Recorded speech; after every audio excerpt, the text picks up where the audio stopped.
तो हाँ जी दोस्तों, कैसे आप सब? आई होप आप सब बहुत अच्छे होंगे। मैं बता दूं, मैं भी बहुत बढ़िया हूँ।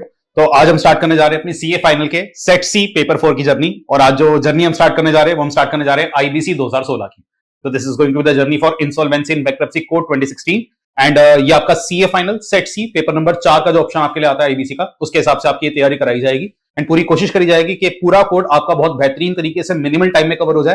पेपर में भी आप बहुत अच्छे से एक्सेल कर पाए और बाद में लाइफ में भी ये कोड अगर आपको डील करना पड़ जाए तो आपको कोई भी दिक्कत यहाँ पर ना आए।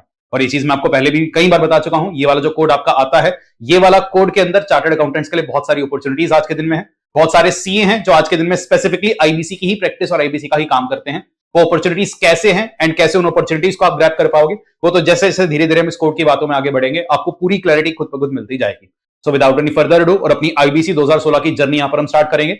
जर्नी की स्टार्ट है, पहली पहली क्लास है। आपसे बस एक रिक्वेस्ट है, इस क्लास का स्टार्टिंग का जो हाफ एन आवर रहने वाला है वहां पर आप थोड़ा सा एक्स्ट्रा अटेंटिव रहिएगा। इस आधे घंटे में आपको जो भी समझाया जाएगा वो इस कोड का पूरा बेस आपके लिए रेडी करेगा। अगर इस आधे घंटे की बात को आपने तरीके से समझ लिया, पूरा कोड आपके लिए बहुत ज्यादा आसान हो जाएगा, एक कहानी की तरफ फ्लो करेगा और आगे वाली कोई भी टर्मिनोलॉजी समझने में आपको दिक्कत नहीं आएगी। तो बस शुरुआती आधे घंटे में आप मेरे साथ अटेंटिव रहिएगा। So that any further ado और करते हैं अपनी आईबीसी 2016 की इस जर्नी को स्टार्ट।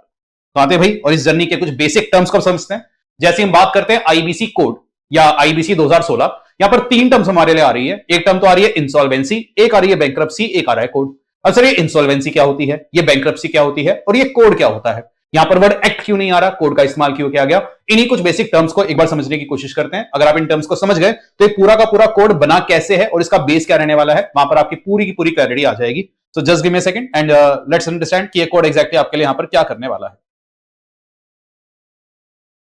चलिए जी, तो सबसे पहली टर्म जो हमारे समझने के लिए यहां पर आ रही है वो आ रही है आपकी इंसॉल्वेंसी, बिकॉज कोड का पहला टर्म ही आता है आपका इंसॉल्वेंसी। तो सर इंसॉल्वेंसी एग्जैक्टली क्या है, तो इंसॉल्वेंसी क्या बला है? ये टर्म आप अपने सीए फाउंडेशन से, सीए इंटर से बहुत टाइम से सुनते हुए आ रहे होंगे। इवन सेट ए के पेपर में भी आपने टर्म सुनी होगी। इंसॉल्वेंसी जनरली एक ऐसी स्थिति को बोला जाता है जहां पर एक पर्सन अपनी लाइबिलिटीज को मीट नहीं कर पाता। मतलब आज उसके पास जो एसेट बेस है, एसेट बेस इतना सफिशिएंट नहीं है कि वो अपनी लाइबिलिटीज को पे कर पाए। फॉर एग्जांपल आज मैंने 10 करोड़ रुपए का एक लोन लिया था एक बिजनेस लगाने के लिए, बिजनेस भी सेटअप किया, पर मेरी किस्मत बहुत अच्छी नहीं रही, मेरा बिजनेस नहीं चल पाया और बिजनेस के एसेट बेस धीरे धीरे करके डिप्लीट होते गए और एक स्थिति ऐसी आ गई कि मेरे को पे तो 10 करोड़ करने हैं, पर आज मेरे पास जो एसेट बेस बचा है, लेट्स से बस वो बचा है सिर्फ 5 करोड़ का। तो एक ऐसी स्थिति होती है जहां पर एक पर्सन के जो एसेट्स होते हैं वो उसकी लाइबिलिटीज को मीट नहीं कर पाते। तो so to simply state, insolvency क्या है? It is a state when an individual और corporate is not able to pay the debts and the value of the assets held by them are less than the liability. तो आपको जितने भी asset आपने hold करे हैं उनकी valuation liability से कम है। अब जैसे हमने स्टेटमेंट पढ़ी, एक क्लैरिटी क्या मिली, हमारे देश में इंसॉल्वेंट कौन हो सकता है? क्या आप में हमारे जैसे इंडिविजुअल्स हो सकते हैं? बिल्कुल हो सकते हैं। सर अगर कोई फर्म बना करके काम कर रहा है, क्या फर्म भी इंसॉल्वेंट हो सकती है? बिल्कुल हो सकती है। सर एलएलपी बनाकर काम कर रहा है, क्या एलएलपी भी इंसॉल्वेंट हो सकती है? बिल्कुल हो सकती है। और अगर हमने कंपनी बनाकर काम किया, क्या वो भी इंसॉल्वेंट हो सकती है? बिल्कुल हो सकती है। दैट इज इंसॉल्वेंसी की जो स्थिति है वो एक नेचुरल के साथ साथ आर्टिफिशियल पर्सन पर भी कभी आ सकती है। दैट इज ये सिनेरियो तो किसी के भी साथ हो सकता है कि आपके एसेट आपकी लायबिलिटी को मीट नहीं कर पा रहा है, तो इंसॉल्वेंसी वर्ड आप किसी के भी साथ इस्तेमाल कर सकते हैं, चाहे वो इंडिविजुअल है, चाहे वो फर्म है, चाहे वो एलएलपी है, चाहे वो कंपनी है, किसी को भी हम इंसॉल्वेंसी वाली सिचुएशन या टैग प्रोवाइड कर सकते हैं अगर उसके एसेट उसकी लायबिलिटी को मीट नहीं कर पाए। तो एक क्लैरिटी है कहीं ना कहीं क्या मिल रही है कि यार ये वाले कोड के अंदर जो वर्ड इंसॉल्वेंसी आ रहा है ये कॉमन टर्मिनोलॉजी है which we can use with any other person. पर अगर इस कोड में हम आगे बढ़े, अगली चीजें कोड जो आपको सिखाएगा वो क्या कि सर अगर कोई पर्सन इंसॉल्वेंट हो गया और आज उसकी इंसॉल्वेंसी अनट्रीटेड है, मतलब आज वो इंसॉल्वेंट हुआ और उसकी स्थिति ऐसी आ गई कि वो अपने सारे के सारे एसेट बेचकर भी लायबिलिटी को पे नहीं कर पा रहा, तो फाइनली क्या होगा बेटा, उसके अंदर एक प्रोसेस चलेगा कोड के तहत। कोई पर्सन आएगा, फॉर एग्जांपल उसका लिक्विडेटर जैसा कोई इंसान है, वो उसके एसेट्स को टेक ओवर करेगा, उस एसेट्स को बेचकर धीरे धीरे लायबिलिटीज को पे करने की कोशिश करेगा। तो अगर एक इंसान की जो इंसॉल्वेंसी है वो अनट्रीटेड रह जाए, और वो पर्सन कौन है, वो है कोई नॉन कॉर्पोरेट। अब सर नॉन कॉर्पोरेट के अंदर क्या आ जाएगा? नॉन कॉर्पोरेट्स में आप सिंपली समझते हैं, क्या इंडिविजुअल आएगा? बिल्कुल आएगा। सर क्या नॉन कॉर्पोरेट्स के अंदर एक पार्टनरशिप फर्म भी आ जाती है? बिल्कुल, बिकॉज एक पार्टनरशिप फर्म आपकी बॉडी कॉर्पोरेट नहीं होती। पर सर क्या नॉन कॉर्पोरेट्स में एलएलपी या कंपनी जैसे एंटिटी आएंगी? नहीं, बिकॉज जो कंपनी या एलएलपी जैसे एंटिटी है वो तो कॉर्पोरेट है, एक सेपरेट लीगल एंटिटी है, तो वो यहां पर फॉल नहीं करता। तो इस कोड ने क्या कहा, आज जो इंडिविजुअल या फर्म जैसे जो पर्सन है, अगर उनकी इंसॉल्वेंसी अनट्रीटेड रह जाए तो फाइनली हमें उनको क्या करार देना पड़ेगा? बैंकरप्ट। मतलब हमने उनके एसेट्स को बेच करके उनकी लायबिलिटीज को धीरे धीरे पे करेंगे एंड फाइनली कहेंगे जी इस इंसान पर बैंकरप्ट होने का टैग लग गया। तो बैंकरप्सी जो वर्ड है ये कोड के अंदर आप किसके लिए इस्तेमाल करते हैं? ये आप इस्तेमाल करते हैं ऐसे लोगों के लिए जो कॉर्पोरेट्स नहीं है या कॉर्पोरेट पर्सन नहीं है। I can say corporate person का यहां पर मतलब क्या है? कंपनी या एलएलपी। तो यहां पर नॉन कॉर्पोरेट्स में कौन कौन आ जाएगा, इंडिविजुअल या फर्म, तो वो बन जाएंगे आपके बैंकरप्ट। पर अगर किसी कॉर्पोरेट की इंसॉल्वेंसी है, फॉर एग्जांपल कोई कंपनी है, कोई एलएलपी है, वो दिवालिया हो गया और आज लिक्विडेटर आकर उसके एसेट्स बेचकर उसकी लायबिलिटीज को पे कर रहा है, तो फाइनली हम क्या कहेंगे, कॉर्पोरेट्स पर्संस के लिए हम फाइनली एक वर्ड क्या इस्तेमाल करते हैं, लिक्विडेशन। कि सर वो जो कॉर्पोरेट पर्सन है वो अब लिक्विडेशन की ओर अग्रसर होगा, लिक्विडेटर आएगा, धीरे धीरे उसके एसेट्स को लिक्विडेट करेगा, लायबिलिटीज को पे करेगा, तो लिक्विडेशन जो टर्म है वो यहां पर इस्तेमाल किया जाता है कॉर्पोरेट्स के लिए। तो यहां से हमारे लिए जो टेक अवे है वो क्या है, इंसॉल्वेंसी एंड बैंक्रप्सी कोड। इसके अंदर जो वर्ड इंसॉल्वेंसी का इस्तेमाल किया गया है वो तो आप किसी भी पर्सन के लिए इस्तेमाल कर सकते हैं, पर जो बैंक्रप्सी वर्ड है इसके टाइटल में आ तो रहा है, पर बैंक्रप्सी वर्ड कहीं ना कहीं नॉन कॉर्पोरेट्स के लिए इस्तेमाल किया जाता है। अब टाइटल बहुत हैवी ना हो जाता, insolvency, bankruptcy and liquidation code 2016, तो पार्लियामेंट ने सिंप्लीफिकेशन के लिए बस नाम क्या रख दिया, इंसॉल्वेंसी एंड बैंक्रप्सी। पर आई होप ये टर्म आपको क्लियर होगी। इंसॉल्वेंट कोई भी हो सकता है, अगर कोई नॉन कॉर्पोरेट इंसॉल्वेंट होता है it will ultimately lead to his or her bankruptcy, पर अगर कोई कॉर्पोरेट पर्सन इंसॉल्वेंट होता है तो लेटर ऑन उसके अंदर क्या हो सकता है, आपका लिक्विडेशन। आई होप ये word insolvency, bankruptcy and liquidation ये सबको क्लियर होगी, एंड इसी वजह से आपका ये कोड यहां पर इंट्रोड्यूस किया गया। अब सर इस कोड को लाने की जरूरत क्यों पड़ी, 2016 इसके कोड के टाइटल में आ रहा है, तो 2016 में हमारी पार्लियामेंट ने कोड बनाया तो सही, पर क्या उससे पहले इंडिविजुअल, फर्म, एलएलपी ये सब दिवालिया नहीं होते थे, बिल्कुल होते थे। Sir individual, firm, LLP, company अगर आईबीसी आने से पहले इंसॉल्वेंट हो जाते थे तो उसके कायदे कानून कहां थे, उनके कायदे कानून उनके रिस्पेक्टिव एक्ट में थे। फॉर एग्जांपल कंपनी दिवालिया हो जाए तो कंपनी का लिक्विडेशन कैसे होगा, कंपनीज एक्ट बताएगा। एलएलपी का लिक्विडेशन कैसे होगा, एलएलपी एक्ट बताएगा।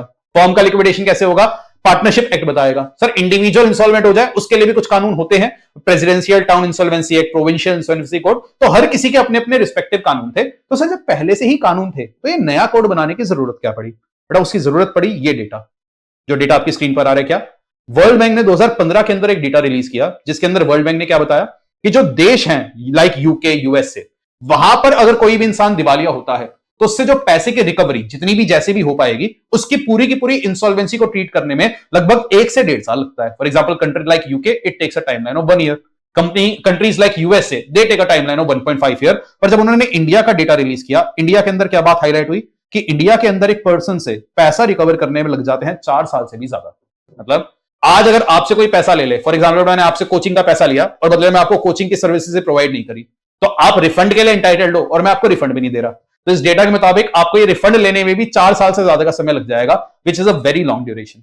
तो इससे हमारा ease of doing business dent होता है। कोई भी बैंकर है, कोई भी क्रेडिटर है, वो किसी भी पर्सन को उधार पर पैसा देने में रिस्क पाता है, क्योंकि अगर उधार पर पैसा दिया और कल को सामने वाली पार्टी ने पे नहीं किया तो उससे रिकवरी करने का जो प्रोसीजर है वो बहुत लेंथी है, बहुत टाइम कंज्यूमिंग है, तो उससे हमारा बिजनेस डेंट हो सकता है। साथ ही साथ एक और बात, क्या these delays are due to time taken to resolve the cases in courts and confusion due to a lack of clarity about current insolvency framework। इसने क्या कहा, आप एक बैंक के स्टैंड पॉइंट से समझना कि बैंक कह रहा है देखो जी मैं कंपनी को अगर लोन देता हूं और वो पैसा ना चुका है, उसके लिए मेरे को कंपनीज एक्ट के अंदर जाकर रिकवरी करनी पड़ती है। एलएलपी लोन मांगने आती है, उसका सारा का सारा प्रोसेस एलएलपी एक्ट में जो थोड़ा सा अलग है। इंडिविजुअल के लिए अलग से कायदे कानून है जो अलग से ऑपरेट करते हैं। फर्म की बात है अलग कानून में, तो मेरे लिए तो बड़ी हेडेक हो गई। अलग अलग इंसान को अगर ऐसे लोन बांटूंगा और उनसे रिकवरी करने का प्रोसीजर इतना कॉम्प्लेक्स होगा, तो मैं इस केस के अंदर रिकवरी करने की जो कॉम्प्लेक्सिटीज है उसको कैसे टैकल करूं। तो यही सारी समस्याओं को ध्यान में रखते हुए हमने बना दिया आपका इंसॉल्वेंसी एंड बैंक्रप्सी कोड। अब यहां पर वर्ड इंसॉल्वेंसी आपको समझ में आ गई होगी, बैंक्रप्सी और लिक्विडेशन का बेसिक अंतर मैंने बताया, बस जो टर्म समझने लायक बच गई वो क्या बच गई, कोड। अब सर एक कोड एग्जैक्टली क्या है, इसको कोड क्यों बोला जा रहा है, व्हाई नॉट एक्ट। वैसे तो अगर हमारी पार्लियामेंट इसको एक्ट बोलना चाहती बिल्कुल बोल सकती थी, पर उन्होंने जो वर्ड कोड था उसका इस्तेमाल इसलिए किया ताकि वो अपने इंटेंट को जाहिर कर पाए। और उनका इंटेंट क्या था, जैसा मैंने आपको बताया पहले भी हमारे देश में कुछ कायदे कानून थे। फॉर एग्जांपल अगर कोई इंडिविजुअल इंसॉल्वेंट हो जाए उसकी बातें लिखी हुई है प्रेसिडेंसी टाउन्स इंसॉल्वेंसी एक्ट में। तो आज हमने क्या किया, हमने कहा इंडिविजुअल से अगर पैसा रिकवर करना है ना यार, इस अलग कानून को जाकर पढ़ना पड़ता है, बढ़िया ठीक है, एक काम करते हैं इसकी बातें उठाकर एक कानून में कंपाइल करें। फिर अगर कोई लेट सपोज इंडिविजुअल किसी और केस में दिवालिया हो रहा है, उसके कुछ कायदे कानून प्रोविंशियल इंसॉल्वेंसी एक्ट में है, तो वहां से भी उसकी बातें उठाकर एक जगह कोडिफाई कर लिखते हैं।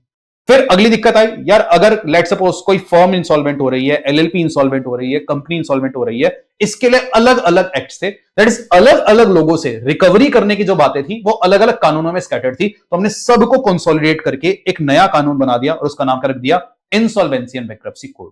और इसमें वर्ड कोड जो है, कोड क्या डिपिक्ट करता है, कोड जनरली हम एक ऐसे कानून को बोलते हैं जिसके आने से हमारे बहुत सारे अलग अलग कानून इंपैक्ट होते हैं। तो ये जो कोड है इसने बहुत सारे कानूनों को इंपैक्ट किया, बिकॉज आईबीसी के आने की वजह से कंपनीज एक्ट में भी जो बाइंडिंग अप की बातें थी वो हट गई, एलएलपी एक्ट में से भी बाइंडिंग अप की बातें हटी, पार्टनरशिप एक्ट में से भी बातें हटी, तो उन सबकी बाइंडिंग अप या रिकवरी की जो जो बातें थी उन्हें कंसोलिडेट करके अब एक जगह लिख दिया गया, और अब हमारा काम कितना आसान हो गया। अब कोई बैंकर है, क्रेडिटर है, उसको एक चीज पता है कि सामने वाली पार्टी अगर पैसा पे नहीं कर रही, हमें अलग अलग कानूनों में भागकर अलग अलग प्रोसीजर फॉलो नहीं करना, सबकी बातें एक ही जगह कोडिफाई कर लिख दी गई हैं, क्योंकि सबकी बातें एक ही जगह कोडिफाई हुई है, इसलिए इसका नाम भी क्या रख दिया गया, कोड, ताकि डिफरेंस आपको समझ में आए। बाकी जो एक्ट बनने का प्रोसीजर होता है वही इस कोड के बनने का प्रोसीजर है। प्रोसीजर मतलब वही आपकी लोकसभा से ये बिल पास होगा, राज्यसभा से बिल पास होगा, फिर प्रेसिडेंट साइन करेंगे, so that entire process is same, बस इसका नाम कोड रखकर हम ये दिखाना चाह रहे हैं ये एक ऐसा कानून है जो बहुत सारे अलग अलग कानूनों को इंपैक्ट करता है, और यही आपका इस कानून का बेस भी है। आई होप आपको इसका टाइटल समझ में आया कि इसका टाइटल हमने आईबीसी 2016 क्यों रखा, और जैसा मैंने कहा इसको बनाने का प्रोसीजर वही है कि हमारी लोकसभा पास करेगी, राज्यसभा पास करेगी, प्रेसिडेंट साइन करेंगे। तो अगर इसके हिस्ट्री में हम थोड़ा सा जाएं तो आईबीसी लाने के लिए ये एक बहुत बड़ा ग्राउंड ब्रेकिंग हमारा चेंज था जो हमारी सरकार लेकर के आई थी। तो जब भी इतने बड़े कोई कानून आते हैं जो बहुत सारी इतनी सारी बातों को इंपैक्ट करेंगे, तो वहां पर हमारी पार्लियामेंट ने क्या करा, उन्होंने बनाई पहले एक्सपर्ट्स की एक कमेटी, और उस कमेटी का नाम क्या रखा, बैंकरप्सी लॉ रिफॉर्म्स कमेटी। और उस कमेटी ने अपनी रिपोर्ट सबमिट करी थी पार्लियामेंट के आगे नवंबर 2015 में कि देखिए जी हम अपनी रिपोर्ट बनाकर लाए हैं, हमारे मुताबिक इतने सारे कानून अलग अलग जगह स्कैटर्ड है, उन्हें कंसोलिडेट करके ये कोड के अंदर कोडिफाई कर दें तो बेहतर रहेगा। तो उस कमेटी की रिपोर्ट आई थी नवंबर 2015 में, लोकसभा और राज्यसभा ने फिर उस बिल पर अपना कंसेंट दिया था मई 2016 में, और फाइनली प्रेसिडेंट ने इसके ऊपर साइन किए थे 28 मई 2016, and this was the date आपका आईबीसी पिक्चर में आया। एंड ये आपके एमसीक्यू के लिए एक इंपॉर्टेंट क्वेश्चन बन सकता है कि किस दिन आपका insolvency and bankruptcy code picture में आया था, क्या प्रेसिडेंट ने कब साइन किए थे, तो 28 मई 2016। इस टाइप का सवाल आपके पेपर में बन पाएगा। तो ये छोटे छोटे पॉइंट्स हैं, अभी आप बस समझिए, सब आपकी बुक में लिखा हुआ है, वहां से इनको ग्रैब कर लेंगे, पर यहां सर आप इस कोड का एक बार बेसिक समझिए कि ये कोड एग्जैक्टली बना कैसे। तो आई होप ये term insolvency, bankruptcy, winding up या लिक्विडेशन हम कह सकते हैं, साथ ही साथ इस कोड का बैकग्राउंड क्या है, इसमें कोड वर्ड का इस्तेमाल क्यों किया गया, ये सारी बातें आपको बिल्कुल क्लियर होंगी। तो इस तरीके से कोड आपका पिक्चर में आया। अब सर जब ये कोड पिक्चर में आया आईबीसी 2016, इसका स्ट्रक्चर कैसे बना, अगर इसका स्ट्रक्चर हम समझेंगे आपको फर्दर क्लैरिटी आ जाएगी जो बात मैं बोलना चाह रहा हूं उसके ऊपर। तो अगर हम आईबीसी की बात करें, आईबीसी में इन टोटलिटी 255 सेक्शंस हैं, और आपका जो ये सेट सी का पेपर 4 है, इसमें हमारे इंस्टीट्यूट की एक्सपेक्टेशन है आपकी ग्रिप ऑलमोस्ट इन 250 सेक्शंस पर होनी चाहिए।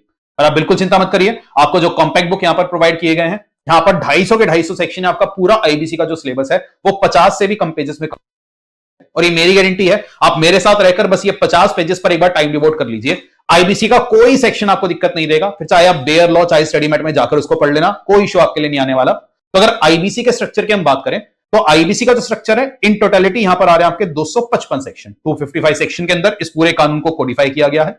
एंड यहां पर फिर हमारी पार्लियामेंट ने क्या किया, ये कानून बनाते वक्त, अब जनरली कंपनीज एक्ट या किसी और एक्ट में हम क्या करते हैं, अलग अलग सेक्शंस या जो सेक्शंस एक कॉमन टॉपिक से डील करते हैं उनको क्लब करके हम बनाते हैं चैप्टर। पर आईबीसी में थोड़ा सा यूनिक काम करने के लिए उन्होंने क्या किया, उन्होंने चैप्टर ना नाम देके नाम क्या दे दिया, पार्ट। तो इस कोड का जो पार्ट 1 है, पार्ट 1 आता है आपका प्रिलिमिनरी, जिसमें 3 सेक्शन आपके फॉल करते हैं, सेक्शन 1 2 3। इसके बाद यहां पर हमने बनाया पार्ट नंबर 2। पार्ट 2 जो आपका आएगा वो आपका डील करता है insolvency resolution and liquidation of corporate persons. I hope आपको ये बात समझ में आई। कॉर्पोरेट पर्सन का यहां पर मतलब क्या होगा, यहां पर कौन सी एंटिटीज कवर होंगी, entities like company, entities like LLP.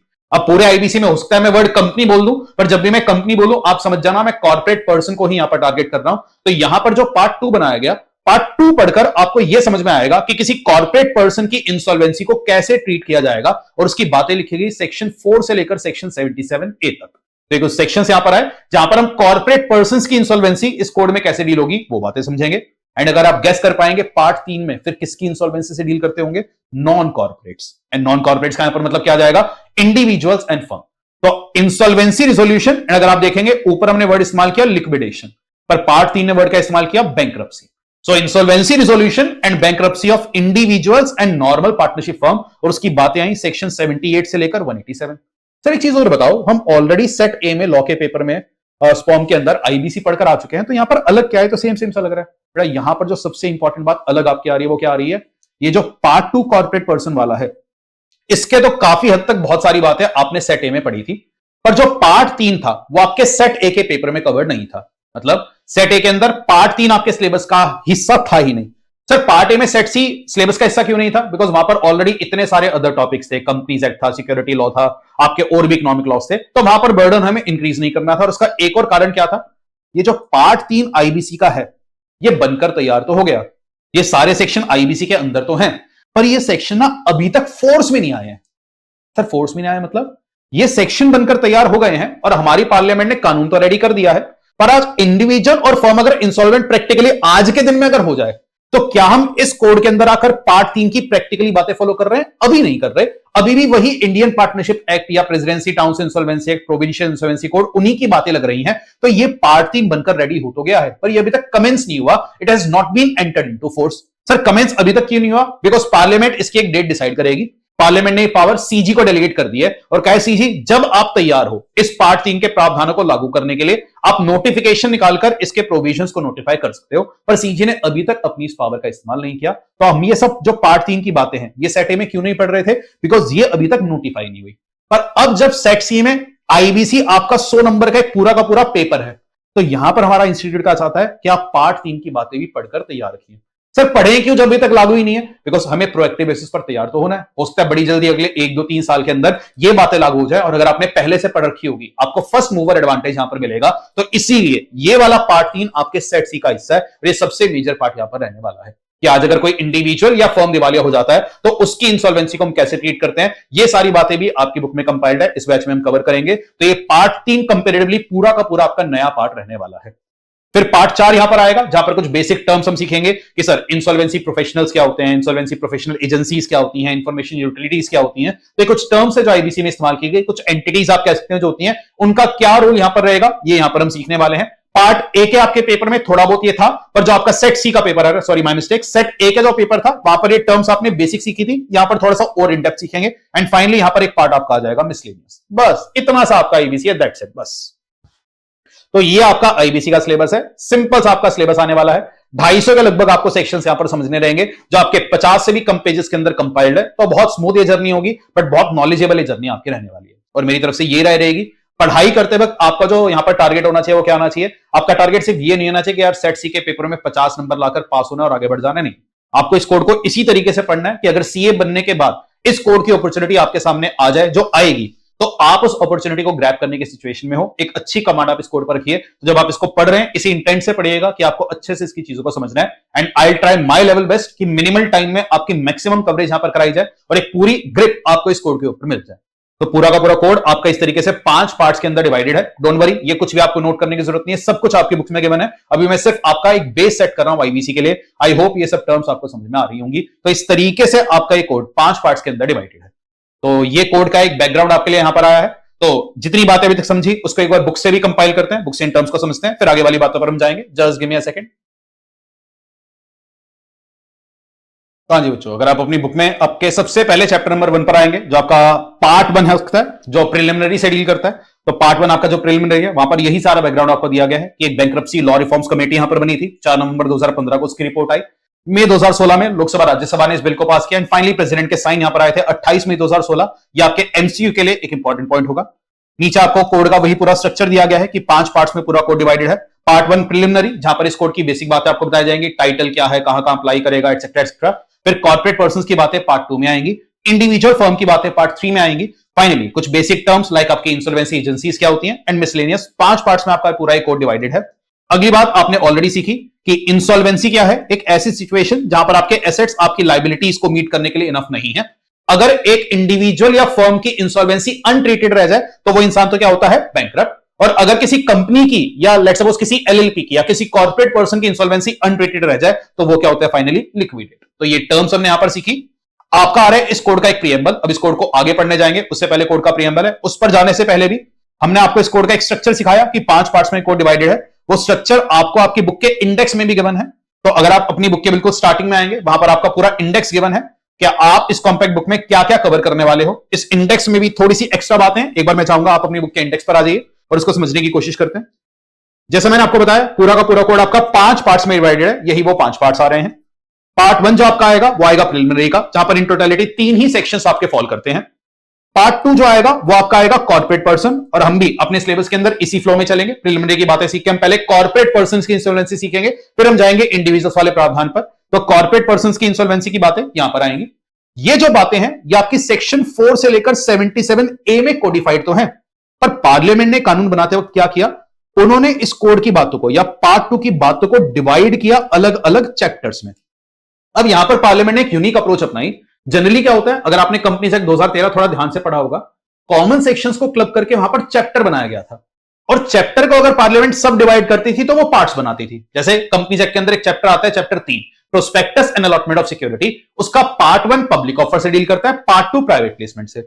यहां इन्होंने रिवर्स अप्रोच अपनाई, उन्होंने जो कॉमन सेक्शन डील करते हैं उनको क्लब करके उसका नाम तो रख दिया पार्ट, कि पार्ट सेकंड, और उसके अंदर जो सब डिवीजन करना था उसका नाम उन्होंने रख दिया चैप्टर्स। तो यहां पर थोड़ी सी डिफरेंट अप्रोच है। तो आईबीसी का जो पार्ट 2 है वो कॉर्पोरेट पर्सन से डील करेगा, और यहां जो बातें आने वाली हैं उसको फर्दर सब कैटेगराइज करने के लिए इसी पार्ट के अंदर अलग अलग चैप्टर्स बना दिए गए, कि कॉर्पोरेट पर्सन के लिए चैप्टर बना गया प्रिलिमिनरी का, कॉर्पोरेट पर्सन की इंसॉल्वेंसी के लिए चैप्टर आ गया सेकंड, लिक्विडेशन के लिए एक अलग चैप्टर आ गया, फास्ट ट्रैक एटसेट्रा एक्सेट्रा। अब इन सब टर्म्स में अभी हम नहीं जा रहे, वो तो धीरे धीरे हम सीख जाएंगे, पर आई होप आपको कोड का स्ट्रक्चर समझ में आ रहा होगा कि कोड अलग अलग पार्ट्स में डिवाइडेड है, with in the same part आपके अलग अलग चैप्टर्स को कोडिफाई किया गया है। तो आपका इंडेक्स इसी तरीके से यहां पर ड्राफ्टेड है। पार्ट 3 जो आएगा वो आपका इंडिविजुअल्स एंड फर्म का आएगा, उसके अंदर भी अलग अलग 8 चैप्टर्स आपको देखने को मिलते हैं। पार्ट 4 जो आएगा वहां पर ये सारी टर्म्स आएगी, उसके अंदर भी अलग अलग 7 चैप्टर्स आपके आ रहे हैं। पार्ट 5 जो मिसलेनियस का है, यहां पर कोई चैप्टर वाइज बाइफिकेशन नहीं है। एंड फाइनली आपके बुक के बिल्कुल लास्ट में आएंगे कुछ सिग्निफिकेंट जुडिशियल प्रोनाउंसमेंट्स, कुछ ऐसे लैंडमार्क केसेस जो इंस्टीट्यूट ने आपके सिलेबस का पार्ट रखे हैं। तो आपको ये सारे केसेस भी यहां पर पढ़ने रहेंगे, बट नीड नॉट वरी, ये सारी की सारी बातें आपकी इस पूरी बुक में मैंने आपको बताया 50 से भी कम पेजेस में कंपाइल्ड है। तो देखने में एक बार आपको बहुत ज्यादा जरूर लगेगा, देखने में लग रहा होगा सर कॉम्प्लेक्स है, कैसे ग्रिप बनेगी, पर आप चिंता मत करिए, आज की क्लास के एंड तक ही आपको आइडिया लग जाएगा कि इतना कॉम्प्लेक्स कोड भी नहीं है। अगर तरीके से इसको पढ़ा जाए, लॉजिकली इसकी बातों को एक फ्लो से समझा जाए, then this code is very beautifully drafted, और इसकी बातें आपके लिए बहुत आसान यहां पर हो जाएगी। आई होप ये इंडेक्स आपको यहां पर समझ में आया होगा। तो आते हैं और इस कोड की बातों में आगे बढ़ते हैं। और कोड की बातों में अगर आगे हम बढ़े तो सर क्या आ जाए सीधे सेक्शंस को पढ़ना स्टार्ट करें? नहीं, कोई भी कानून जब बनाते हैं, कानून के स्टार्टिंग में आपको देखने को मिलता है एक प्रीएम्बल। तो यहां पर भी इस कानून का एक प्रीएम्बल आ रहा है। तो आईबीसी 2016 का एग्जैक्टली प्रीएम्बल क्या है? अब अगर हम यहां पर थोड़ी सी स्मार्ट स्टडीज करें, मेरे हिसाब से प्रीएम्बल के ऊपर आपका पेपर के अंदर एमसीक्यू बनना थोड़ा सा मुश्किल है, फिर भी अगर बन जाए या कोड का बेस बनाने के लिए यहां पर एक बार देखते जरूर है प्रीएम्बल यहां पर सेट कैसे हुआ है। किसी भी कानून का प्रीएम्बल जनरली आपको उस कानून का ऑब्जेक्टिव वगैरह बताता है। देखते जी आईबीसी का प्रीएम्बल हमने को क्या सिखा रहा है। ये कह रहे जी ये एक ऐसा कानून है जिसने कंसोलिडेट एंड अमेंड कर दिया various laws of insolvency and bankruptcy. ये बात हमने ऑलरेडी सीखी, पहले बातें अलग अलग कानून में स्कैटर्ड थी, अब एक जगह कॉडिफाई कर लिख दी गई।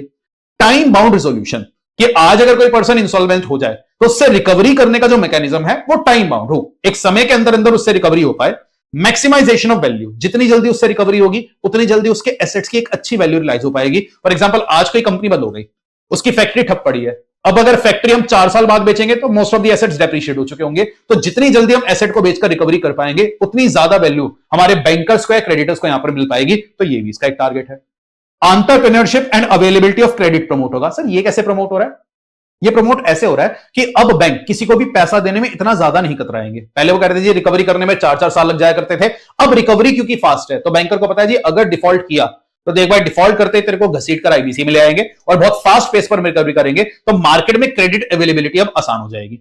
Alteration of priority of payment of government dues etcetera. अब ये पॉइंट क्या है इस पर बाद में जाएंगे। एंड फाइनली एस्टेब्लिशिंग, ये एक बड़ी इंपॉर्टेंट बात है, insolvency and bankruptcy board of India, और इसको हम शॉर्ट में कहते हैं आईबीबीआई। तो क्योंकि आईबीसी इतना इंपॉर्टेंट एक लॉ यहां पर है, इस पूरे लॉ को रेगुलेट करने के लिए यहां पर एक नोडल अथॉरिटी अपॉइंट कर दी गई है आईबीबीआई। फॉर एग्जांपल आपने फेमा पढ़ा होगा, फेमा को हमारे देश में रेगुलेट करने की पावर जनरली किसके पास थी? आरबीआई के पास। जो सिक्योरिटीज लॉ है उनको रेगुलेट करने की पावर किसके पास होती है? सेबी के पास। तो वहां पर SEBI is the nodal authority, पर आज जो आईबीसी है इसको रेगुलेट करने की जो अथॉरिटी बनाई गई है, तो जो टॉप नॉच अथॉरिटी है वो है आईबीबीआई। सर आईबीबीआई एग्जैक्टली करती क्या है? बेटा यहां पर आप जितनी भी एंटिटीज पढ़ोगे वो सारी एंटिटीज का टॉप नॉच जो सुपरविजन करेगा वो आईबीबीआई करेगा। जैसे स्टॉक मार्केट में स्टॉक ब्रोकर होते हैं, म्यूचुअल फंड्स होते हैं, अलग अलग एजेंसीज होते हैं, सबके ऊपर कौन बैठा है? सेबी। लाइकवाइज आईबीसी के अंदर भी अलग अलग अथॉरिटीज अपना काम करती रहेंगी, पर उन सबका सुपरविजन करने की पावर एक तो आईबीबीआई के पास है, साथ ही साथ आईबीबीआई को पावर मिलती है डेलीगेटेड लेजिस्लेशन बनाने की। सर डेलीगेटेड लेजिस्लेशन बनाने की मतलब? तो आप जो ये आईबीसी का कोड अब सीखने जा रहे हो, ये कोड अगर आपसे कोई पूछे किसने बनाया, तो कोड तो बनाया है पार्लियामेंट ने, लोकसभा राज्यसभा प्रेसिडेंट ने।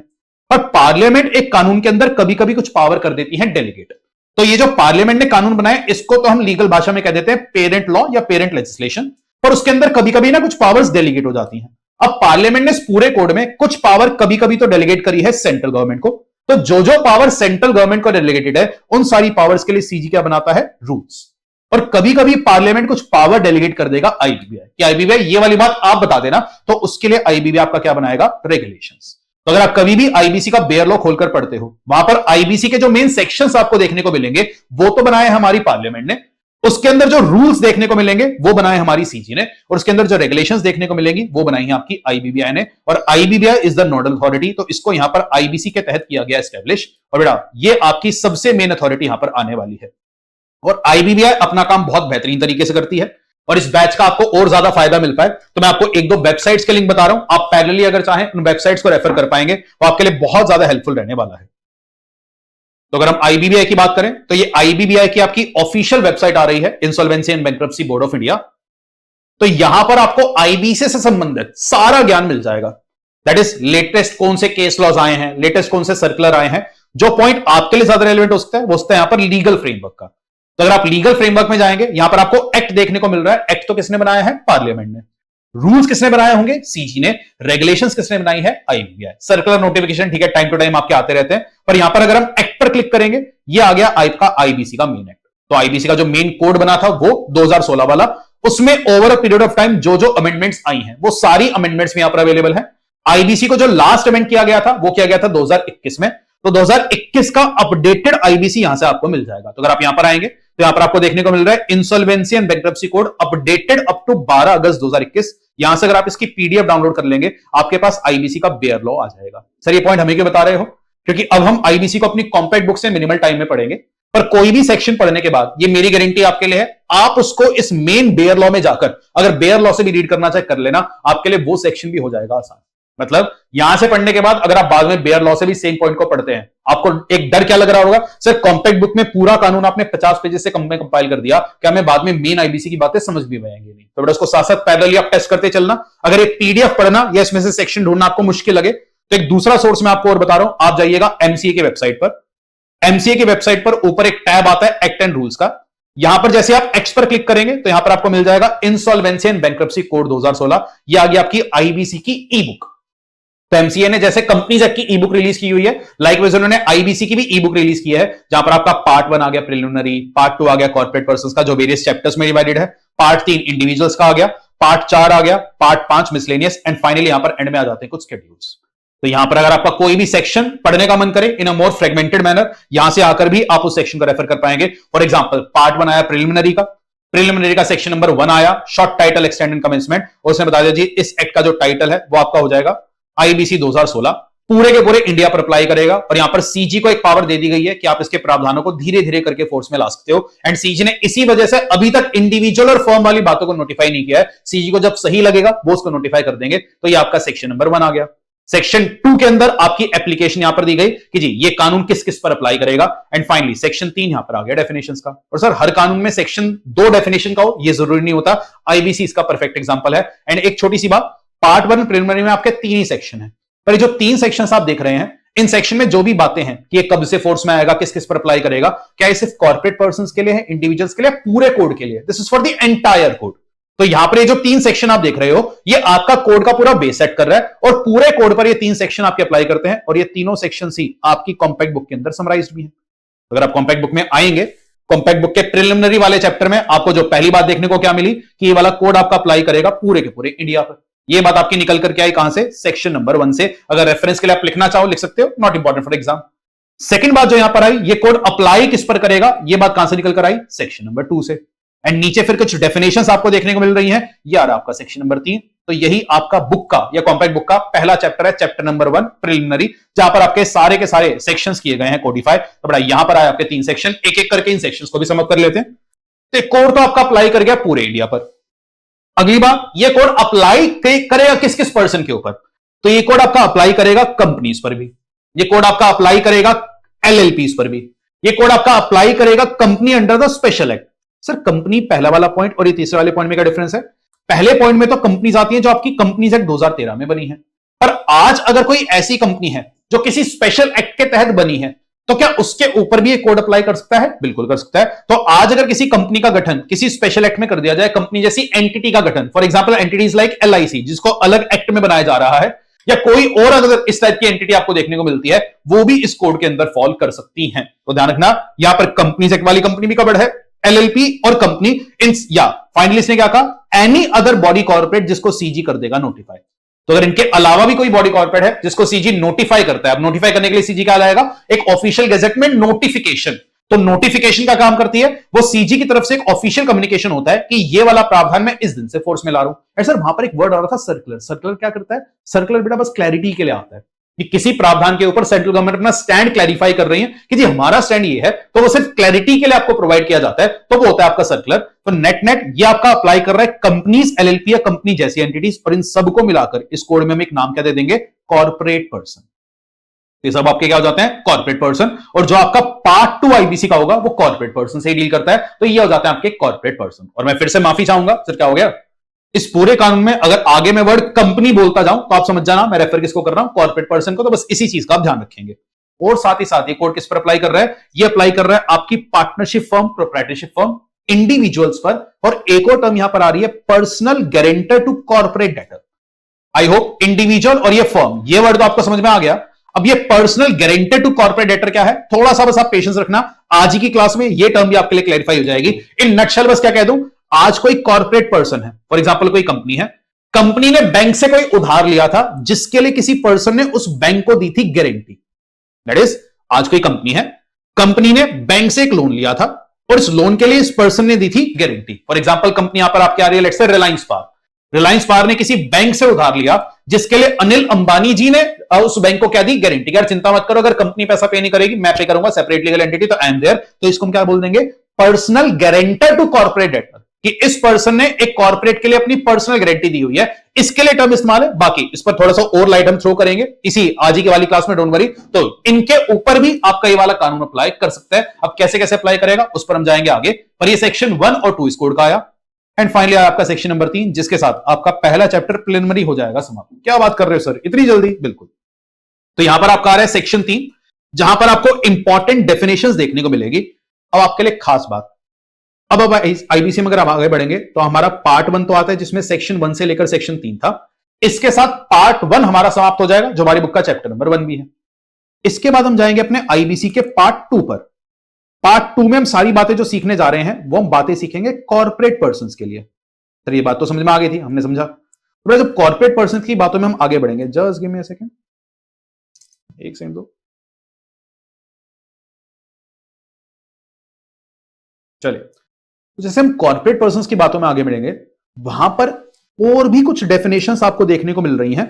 ये डेफिनेशन जो यहां पर आ रही हैं, ये आपकी सेक्शन 5 ऑफ द आईबीसी से निकल करके आती हैं।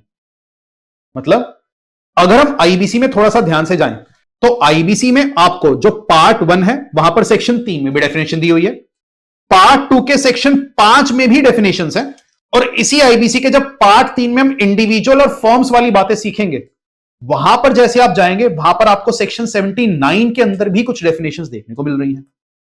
अब यहां से एक चीज क्या क्लियर है, आज तक जनरली कभी भी आप कोई कानून पढ़ते थे वहां पर आपको डेफिनेशंस मिलती तो थी, और वो जनरली सेक्शन 2 या 3 में ही सारी की सारी डेफिनेशंस को कोडिफाई किया जाता था।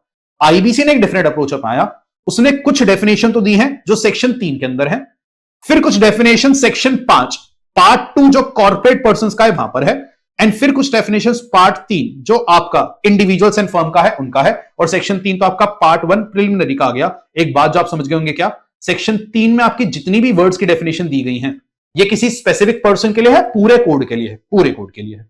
पर सेक्शन 5 में आपके लिए जो वर्ड्स की डेफिनेशन यहां पर दी जाएगी, ये वाली डेफिनेशन सिर्फ किनके लिए इस्तेमाल होगी, जब आप कॉर्पोरेट पर्संस के लिए वाला कानून पढ़ेंगे। एंड जो सेक्शन 79 में डेफिनेशंस दी जाएगी, इनका इस्तेमाल हम कब करेंगे, जब हम किसी इंडिविजुअल या फर्म के लिए इस कानून को पढ़ेंगे। आई होप ये बाइफिकेशन आप समझ पाए हो। तो यहां पर जो सेक्शन 3 में आप डेफिनेशंस पढ़ने जा रहे हैं, ये डेफिनेशन पूरे के पूरे कोड पर आपकी अप्लाई करेंगी। इस तरीके से इस कोड को ड्राफ्ट किया गया। और यहां पर सर क्या सेक्शन 3 की A to Z सारे वर्ड्स की डेफिनेशन दिए हुए नहीं, जो आपके एग्जाम स्टैंड पॉइंट से इंपॉर्टेंट है, जो पेपर में आ सकती है, और जो इस कोड को समझने के लिए जरूरी है, वो सारी डेफिनेशंस आपके लिए गिवन है। बाकी डेफिनेशन भी अगर आप चाहो तो मैंने आपको सोर्स बता दिया, वहां से जाकर पढ़ सकते हो। पर हम थोड़ा सा यहां पर एग्जाम सेंट्रिक होते हुए सेक्शन 3 की इंपॉर्टेंट डेफिनेशंस पर आते हैं। तो देखते हैं भाई सेक्शन 3 की कुछ इंपॉर्टेंट डेफिनेशन, और सबसे पहली डेफिनेशन जो यहां पर आ रही है वो आ रही है आपकी बोर्ड कि पूरा कोड पढ़ते हुए अगर आप कहीं भी वर्ड बोर्ड को पढ़ ले तो ध्यान रखना, बोर्ड का मतलब यहां पर बोर्ड ऑफ डायरेक्टर्स ना समझना, बोर्ड का मतलब यहां पर क्या होगा, insolvency and bankruptcy board of India, in short IBBI, ये इसका मतलब यहां पर आने वाला है। अब यहां पर आगे कुछ टर्म्स आपकी डिफाइन की जा रही हैं, और आगे अगर आप देखेंगे हमने कुछ टर्म्स का मीनिंग यहां पर सीखा है, जिसमें टर्म आ रही है like corporate debtor, corporate person, debt creditor, debt claim, default etcetera etcetera. तो अब यहां पर ये जो डेफिनेशन हम सीखने जा रहे हैं, हम अब अपना फोकस थोड़ा सा सेट करने जा रहे हैं टुवर्ड्स द कॉर्पोरेट पर्संस या टुवर्ड्स द कंपनी। हम सेक्शन 3 की जो ये डेफिनेशंस पढ़ेंगे ये है तो पूरे कोड के लिए, पर अब हमारा फोकस थोड़ा सा कॉर्पोरेट पर्सन की तरफ होने वाला है। तो पहले हमारा पूरा focus company as well as LLP इनकी इंसॉल्वेंसी पर होगा, फिर हमारा बैच में जैसे हम इसको कवर कर जाएंगे फिर हम अपनी इंडिविजुअल और फर्म वाले केसेस पर जाएंगे। तो अपना फोकस कॉर्पोरेट पर्सन पर सेट करते हुए आते हैं एंड कॉर्पोरेट पर्सन या कंपनी के पर्सपेक्टिव से कुछ टर्म्स को समझने की कोशिश करते हैं। अब अगर आप यहां से इन टर्म्स को समझना चाहोगे, देखने में बड़ी फैंसी लगती हैं एंड देखने में काफी कॉम्प्लेक्स भी आपको लगेगी, पर ये टर्म्स हैं बड़ी आसान। फॉर एग्जाम्पल यहां पर एक टर्म आ रही है कॉर्पोरेट डेटर। डेटर कौन होता है, जिसने उधार पर पैसा लिया हुआ है या जिसको किसी को उधार पर पैसा दिया हुआ है, तो वो इंसान है जिसने उधार पर पैसा लिया हुआ है। अब सर उधार पर पैसा लिया इसका क्या मतलब है, ये एक ऐसा डेटर है जो बाय नेचर कॉर्पोरेट है। तो कॉर्पोरेट डेटर का मतलब क्या हो गया, कॉर्पोरेट डेटर मतलब एक ऐसा कॉर्पोरेट पर्सन जिसने आज किसी से डेट लिया हुआ है या who owes a date to someone, तो उसका नाम क्या पड़ गया, कॉर्पोरेट डेटर। तो इतनी फैंसी टर्म को घुमा फिरा कर लिख दिया। तो corporate debtor means a corporate person who owes a debt. And sir हम डेट किसको करते हैं, या दैट इज हमें जिसको भी पैसा पे करना है, सामने वाली पार्टी को हम क्या बोलेंगे, क्रेडिटर। एंड हम तो उसको डेट ओ कर रहे हैं, उसका हमारे डेट के ऊपर क्या है, क्लेम। तो अगर इन बातों को बड़ी सिंप्लीफाइड मैनर में समझा जाए, बातें बड़ी सिंपल सी हैं कि यार एक कॉर्पोरेट पर्सन है जिसको किसी का उधार चुकाना है और सामने वाली पार्टी को वो उधार उससे वसूलना है। तो हमारा तो उसके प्रति डेट है एंड सामने वाली पार्टी का, एक क्रेडिटर का हमारे अगेंस्ट क्या है, क्लेम है। इसको एक एग्जांपल से समझने की कोशिश करते हैं और आसान आपके लिए हो जाएगा, तो गैस कर बताना। बट अगर हम एक कंपनी का एग्जांपल लेट्स से टेकअप करते हैं, भूषण स्टील्स। तो जब हम भूषण स्टील्स की बात करते हैं, मुझे आप इतना बताना, भूषण स्टील इंडिविजुअल है या कॉर्पोरेट पर्सन है। सर ऑब्वियसली कॉर्पोरेट पर्सन है, तो Bhushan steel is a corporate person. आज भूषण स्टील ने लेट सपोज एक डेट रेज किया, डेट उसने रेज किया है स्टेट बैंक ऑफ इंडिया से। तो आज उसने स्टेट बैंक ऑफ इंडिया से एक डेट रेज किया, तो एक एंटिटी यहां पर आ गई एसबीआई, तो उससे एक डेट रेज किया है, लेट से ज्यादा बड़ा अमाउंट नहीं लेते, 500 करोड़ रुपए का एक डेट इसने रेज किया। तो आज भूषण स्टील एक डेट ओ करता है एसबीआई को। तो कॉर्पोरेट पर्सन जिसने डेट ओ कर रखा है, ओ करने का मतलब डेट पे करना है, तो कॉर्पोरेट पर्सन जो एक डेट ओ करता है उसको इस कोड में नाम क्या दे दिया जाएगा, कॉर्पोरेट डेटर। तो भूषण स्टील यहां पर क्या हो गया, कॉर्पोरेट डेटर। एसबीआई ने इसको उधार पर पैसा दिया है, तो एसबीआई क्या हो गया यहां पर, क्रेडिटर। और एसबीआई का इस डेट के ऊपर क्या है, claim, that is SBI has a claim on this debt. And sir क्या इस तरीके से उधार पर पैसा देने में कोई दिक्कत है और क्या कोड अप्लाई कर जाता है, नहीं, कोड अप्लाई करेगा कब, जब एसबीआई का जो ये क्लेम है एंड भूषण स्टील का जो ये डेट है, भूषण स्टील अपने डेट के ऊपर क्या कर दे, डिफॉल्ट। तो कोड की बात यहां पर अप्लाई कब करती है, जब यहां पर हो जाए आपका डिफॉल्ट। तो यहीं से हमारे समझने लायक जो टर्म्स आई वो क्या आई, सर एक टर्म तो यहां पर आ रही है कॉर्पोरेट डेटर, एक टर्म आ रही है कॉर्पोरेट पर्सन, एक टर्म आ रही है डेट क्रेडिटर क्लेम। अब इनको समझने की कोशिश करते हैं, बड़ा आसान हमारे लिए हो जाएगा। तो हमारे एग्जांपल में SBI state Bank of India जिसने भूषण स्टील को 500 करोड़ का डेट दिया है, वो क्या बन जाता है, क्रेडिटर। क्रेडिटर का मतलब person to whom a debt is owed. तो कॉर्पोरेट डेटर एक ऐसा कॉर्पोरेट पर्सन था जो एक डेट ओ कर रहा है। अब ये डेट जिसको भी ओ किया जाएगा उसको हम क्या बोल रहे हैं, क्रेडिटर। एंड इस क्रेडिटर का इस डेट के ऊपर क्या है, क्लेम। और क्लेम का मतलब यहां पर क्या आ गया, claim means a right to payment, या claim means right to remedy for breach of contract if such breach gives a right to payment या gives right to a right to payment. ये क्या कहना सर है, ये कहना sir claim का मतलब है जहां आपके पास राइट टू पेमेंट है। फॉर एग्जांपल अगर एसबीआई ने भूषण स्टील को 500 करोड़ रुपए उधार पर दिए थे, तो इट हैज अ राइट कि वो अपना पैसा वापसी वसूल कर पाएगा। अगले में क्या एग्जांपल लिया जाए, सर बैंक का एग्जांपल तो समझ में आ गया। अब एक चीज बताओ, आप सबने मेरे को कोचिंग्स के लिए पैसा प्रोवाइड किया, लेट्स सपोज मेरी कंपनी है एचजी वर्चुअल्स प्राइवेट लिमिटेड। आपने एचजी वर्चुअल्स प्राइवेट लिमिटेड को पैसा प्रोवाइड कर दिया एंड जो एचजी वर्चुअल्स प्राइवेट लिमिटेड है उसने बदले में आपको क्लासेस ही पे नहीं करी, उसने क्या कर दिया, कॉन्ट्रैक्ट ब्रीच कर दिया। तो क्या आज आप मेरे ऊपर ब्रीच ऑफ कॉन्ट्रैक्ट का केस फाइल करके अपनी फीस का रिफंड और डैमेजेस वसूल करना चाहोगे? बिल्कुल। तो क्या आप मेरे क्रेडिटर बन जाओगे? Definitely yes. तो अगर मैं आपके सर्विसेज प्रोवाइड नहीं कर रहा, आप मेरे क्रेडिटर हो। मैं अपने इंप्लॉइज को टाइम से सैलरी पे नहीं कर रहा, तो क्या सैलरी ना पे करने के लिए वो मेरे पर केस फाइल करके अंडर दी इंप्लॉयमेंट कॉन्ट्रैक्ट पैसा वसूल कर पाएंगे? बिल्कुल।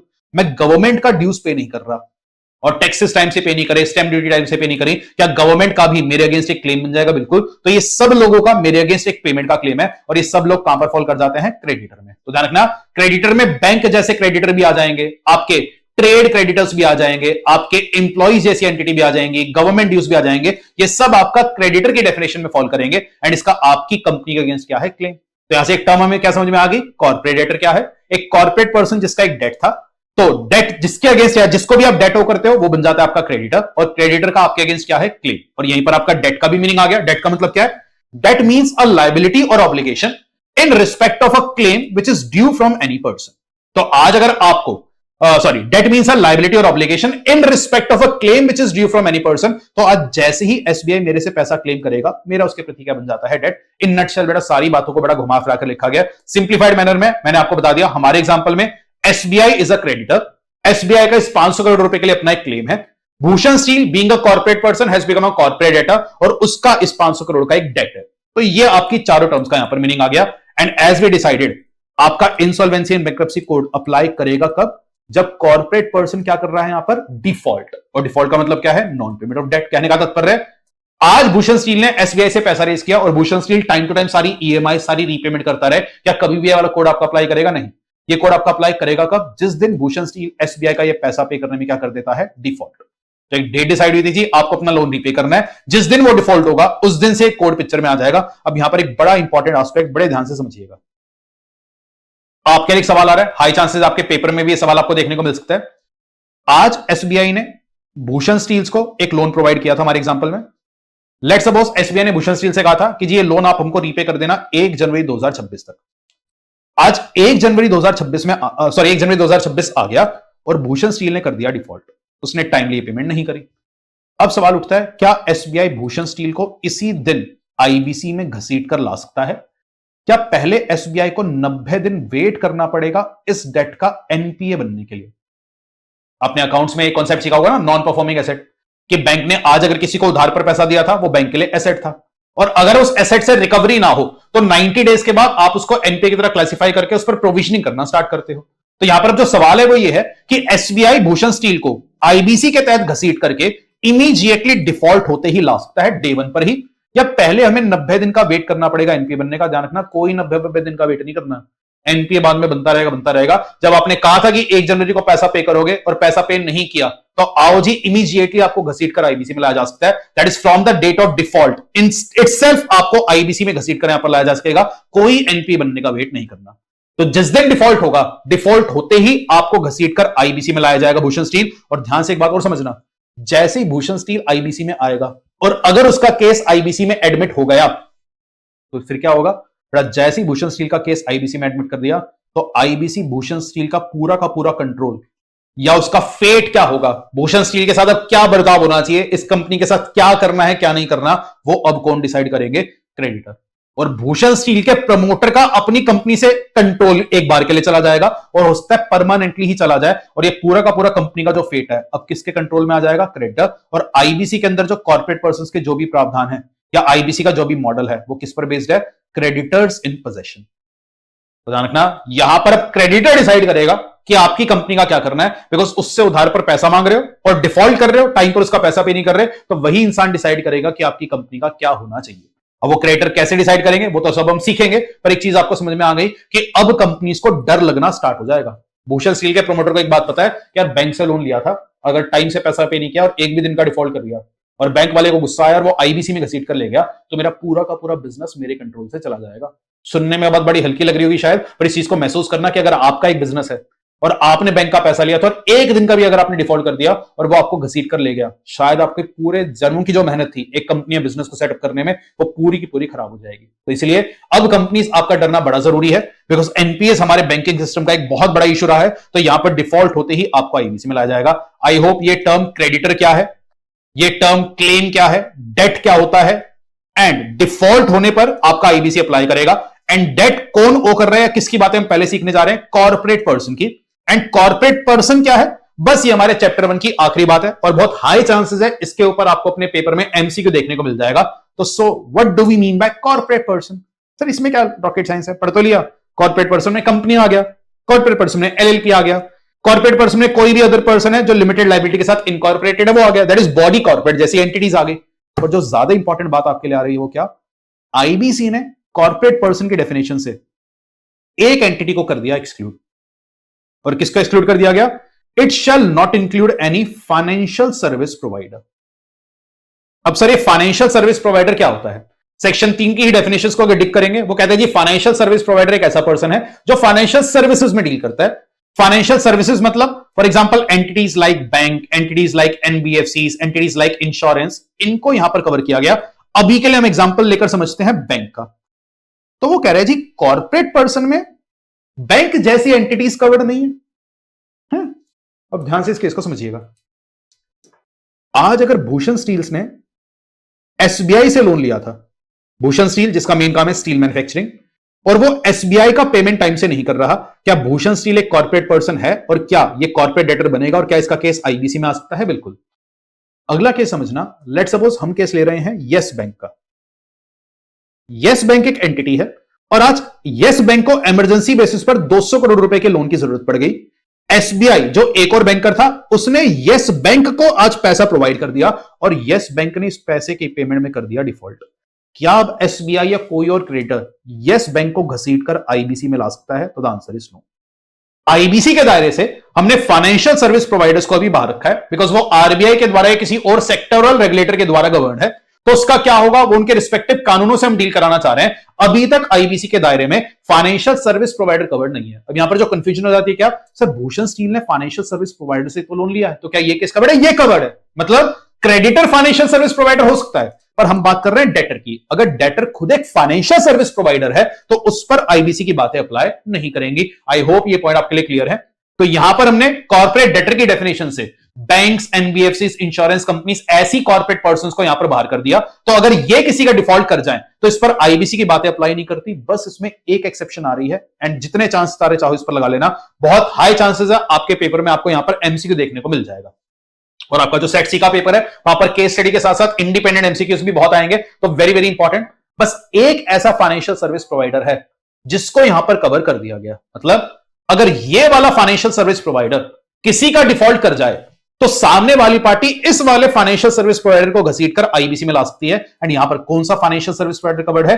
एनबीएफसी, जिनका एसेट बेस है 500 करोड़ या उससे ज्यादा।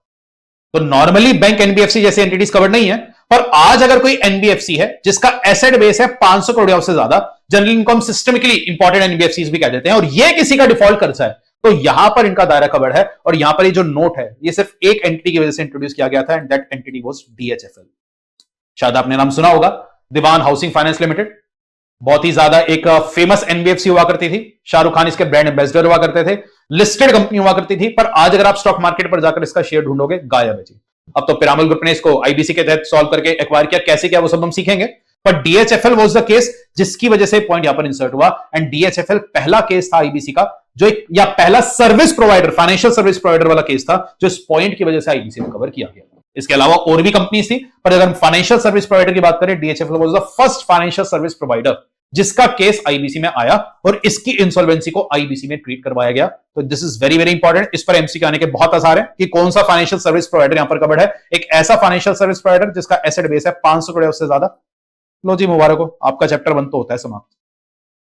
क्या बात कर रहे हो सर, अभी लगभग क्लास चलते हमारा 1 घंटा भी पूरा नहीं और आपने ये समाप्त कर दिया। पर आई होप आपका पूरा आईबीसी का बेस यहां पर सेट हो गया। तो यहां पर हमने पार्ट 1 तो अपना कर लिया फिनिश। तो पार्ट 1 जो आपकी कॉम्पैक्ट बुक में था प्रिलिमिनरी, 3 ही सेक्शन थे। सेक्शन 1 हमने इस एक्ट का दायरा देखा पूरे इंडिया पर, किस किस पर्सन पर अप्लाई करेगा। और अब हमारा जो फोकस शिफ्ट होने वाला है वो होने वाला है पार्ट 2 ऑफ आईबीसी, जो आपका डील करेगा कंपनीज या कॉर्पोरेट पर्संस की इंसॉल्वेंसी से। तो उनकी इंसॉल्वेंसी को रिजॉल्व करना या फाइनली उनको लिक्विडेट करना, इनकी बातों पर हम शिफ्ट होने वाले हैं। ये सारी बातें आप पहले भी सीख कर आए होंगे, अब भी हम सीखेंगे। सेट ए के अंदर आपने एस्पॉम का जो सेट ए आया था वहां पर इसको सीखा होगा, पर फिर भी उसको ब्रशअप करते हुए और उसके कुछ एक्स्ट्रा प्रोविजन जो आपके सेट सी में कवर है, एक होलिस्टिक कवरेज के साथ इसको हम पढ़ने जा रहे हैं। और अब अपना फोकस जाएगा पार्ट 2। तो अपने माइंड में अब अपने माइंड को चैनलाइज कर देना। आईबीसी में जो भी बातें हम सीखेंगे वो कंपनीज एलएलपी के पर्सपेक्टिव से हम सीखने वाले हैं। तो कॉर्पोरेट पर्सन की बातें अब हम यहां पर कवर करेंगे। तो आते हुए कॉर्पोरेट पर्सन की बातों पर एंड कॉर्पोरेट पर्सन की इन बातों को समझने की कोशिश करते हैं। तो एक चीज बताओ, हमने जब सेट ए पढ़ा था वहां पर आईबीसी भी था और वहां पर एक और एक्ट आता था, कंपनीज एक्ट, वाइंडिंग अप के चैप्टर के नाम से, वो कुछ याद सा नहीं आ रहा, वो क्या कंफ्यूजन थी? एक बार वो कंफ्यूजन भी आपके लिए दूर करते हैं, just give me a second.